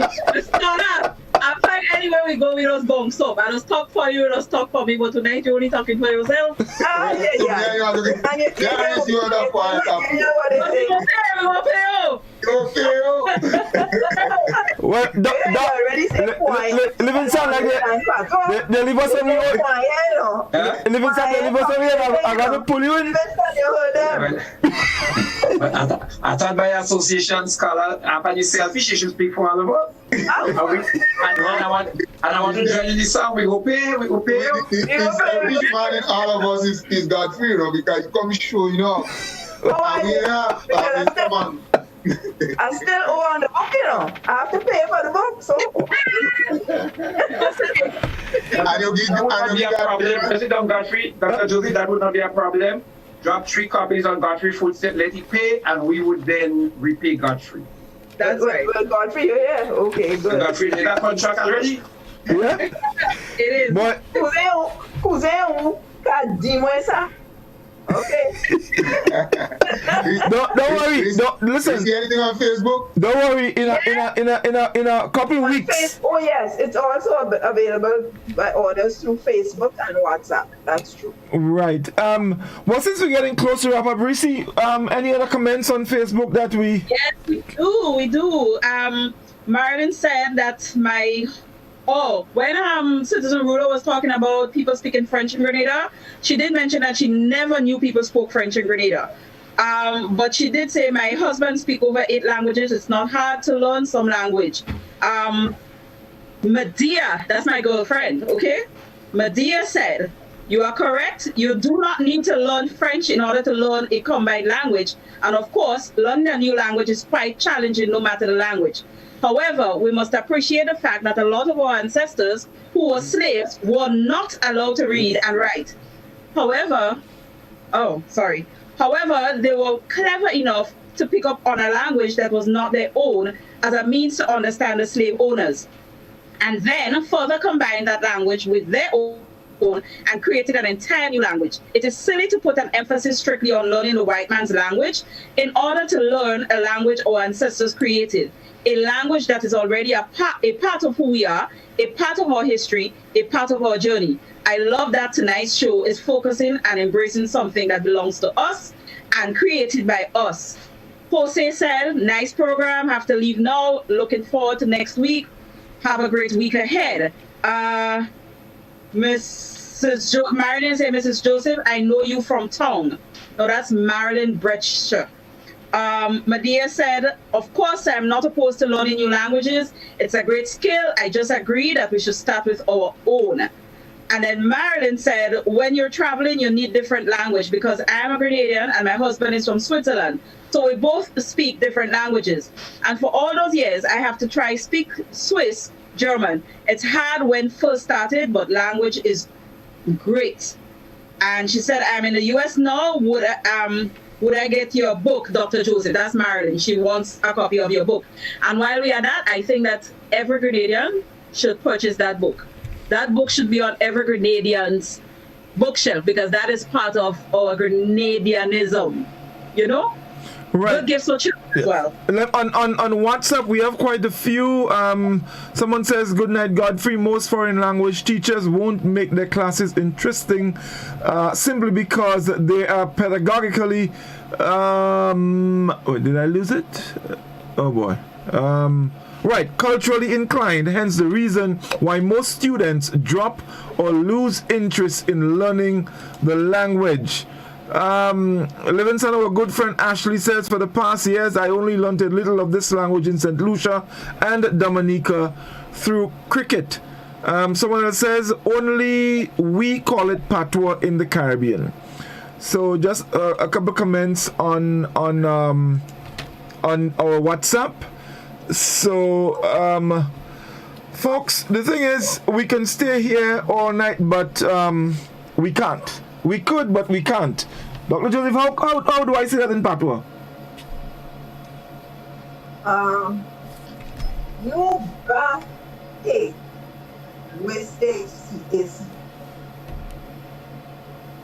Right, Scholar, you got that?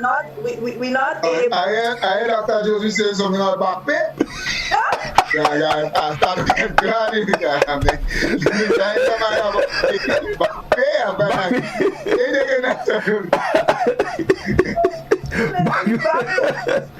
But you know, guys.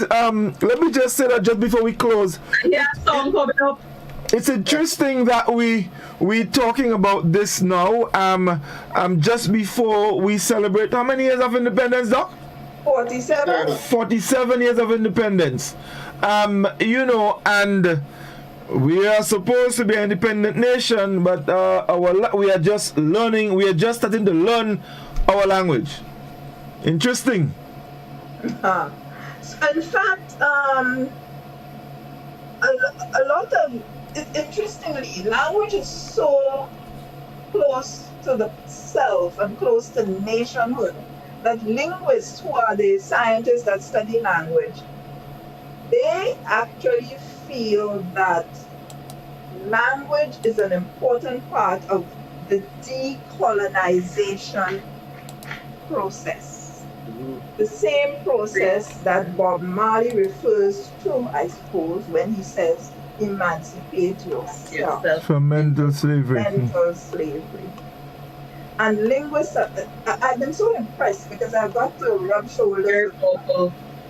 Not being a linguist myself, I got to rub shoulders with them when I presented our paper on the negative back, in particular.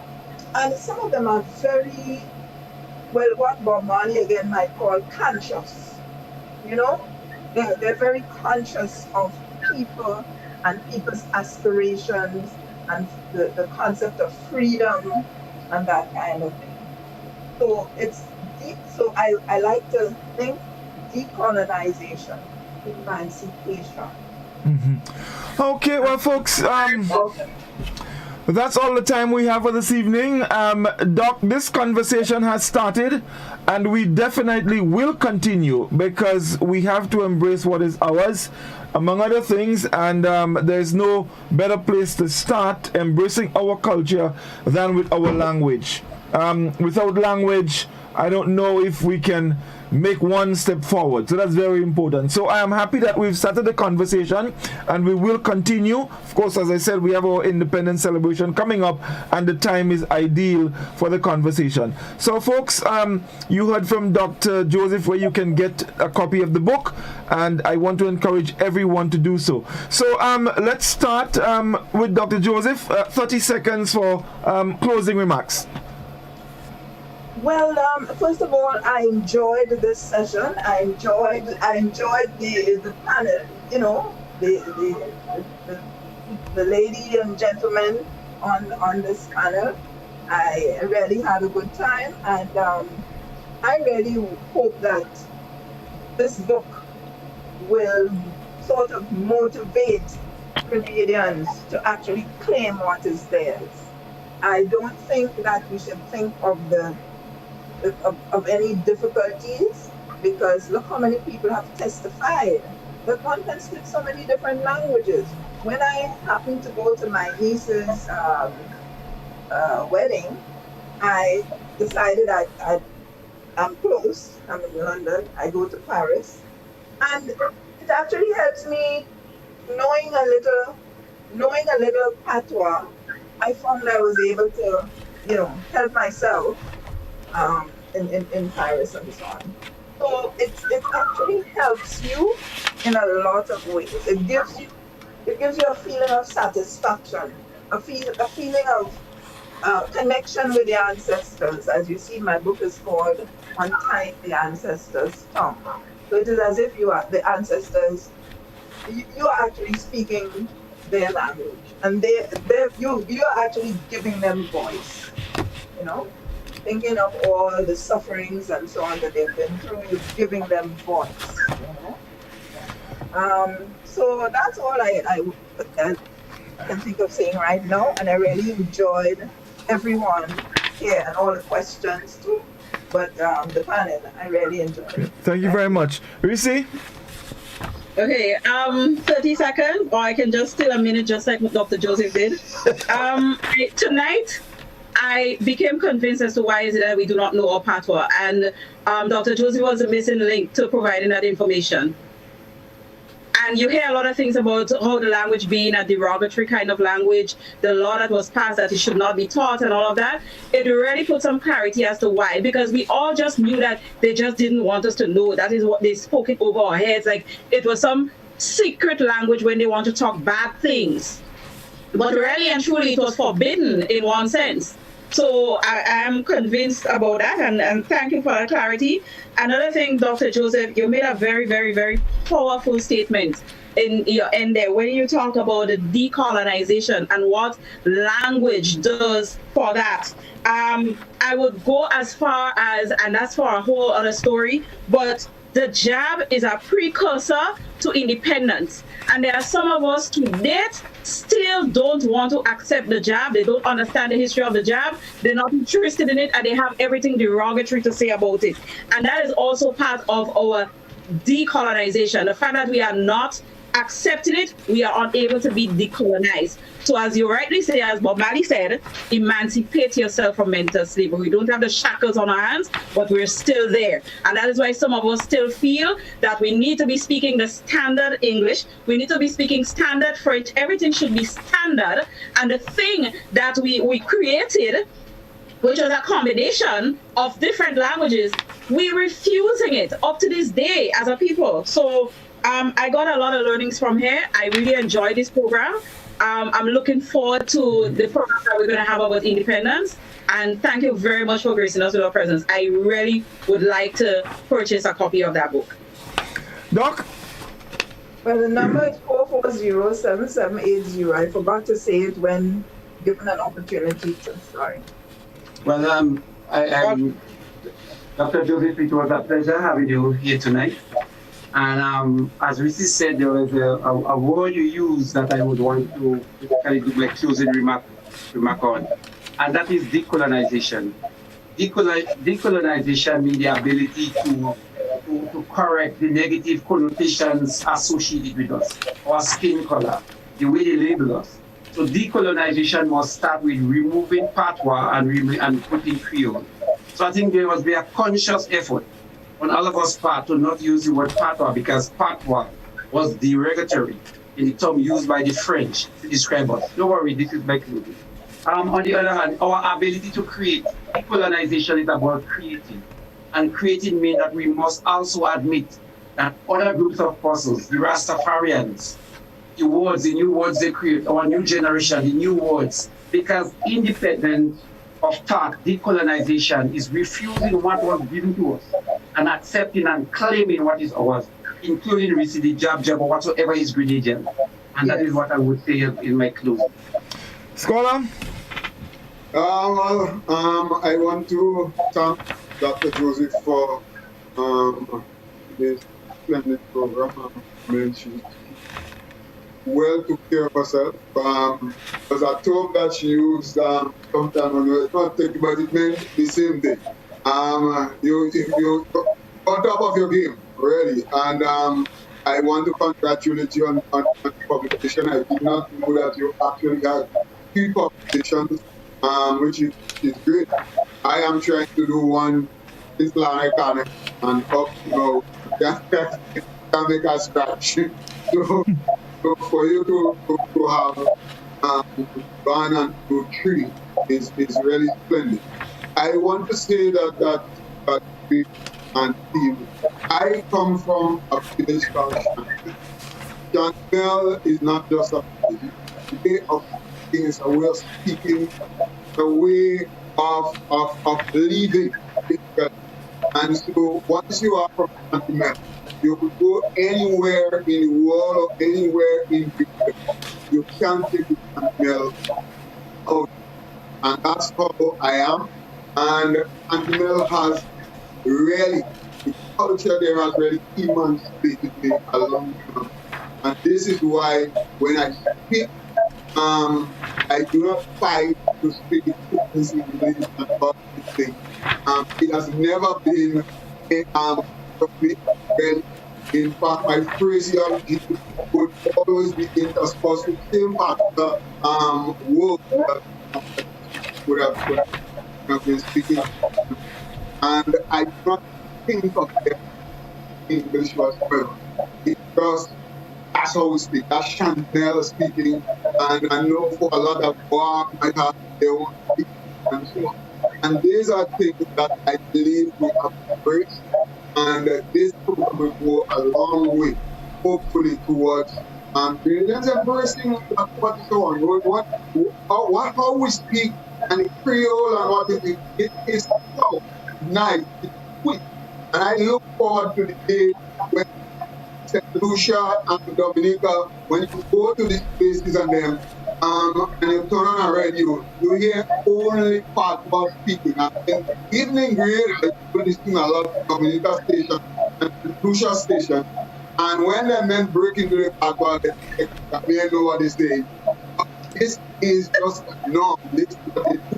And at long, when we can have a radio station speaking patois, and everybody embracing the whole thing. So that's because keep where you're going. You are pioneer for this thing, and you have my full and honest support. Thank you. Thank you, everyone. Thank you, Scholar. Let me just add with the rest of the team, Dr. Joseph, and thanking you so very much, for being on the program and also for reaching out. As I said to you, it was just a matter of time because we did have discussions among ourselves about, reaching out to you and getting you on the program.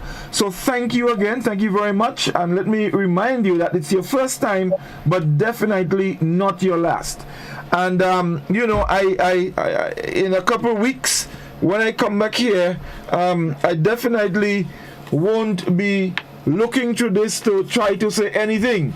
I would just rattle some pato on you. What? Some Creole language. I stop using that word. Yeah, I stop using that word, Doc. I will be able to rattle some Creole. You know. So thank you guys so very much. It was a pleasure, and I look forward to being back next week as we continue with We Culture. Moka Ale. Moka Ale. I would please the French by saying bonsoir. Bonsoir. Please the French. All right, so I will switch on you all. Buenos tardes. Buenos noches. Buenas noches, in that case. So have a good night, guys. All the best, everyone. And we'll be back next week with We Culture. Thank you very much. All the best. Hey. That's our program this week, folks. Thank you guys so very much. We couldn't take a whole lot of calls this week, but definitely I'm sure, like us here, you did learn quite a lot about our Creole language. Let's embrace it and let's make every effort to learn it. You might be surprised what it can do for us. All right, thank you very much, and do have a good night.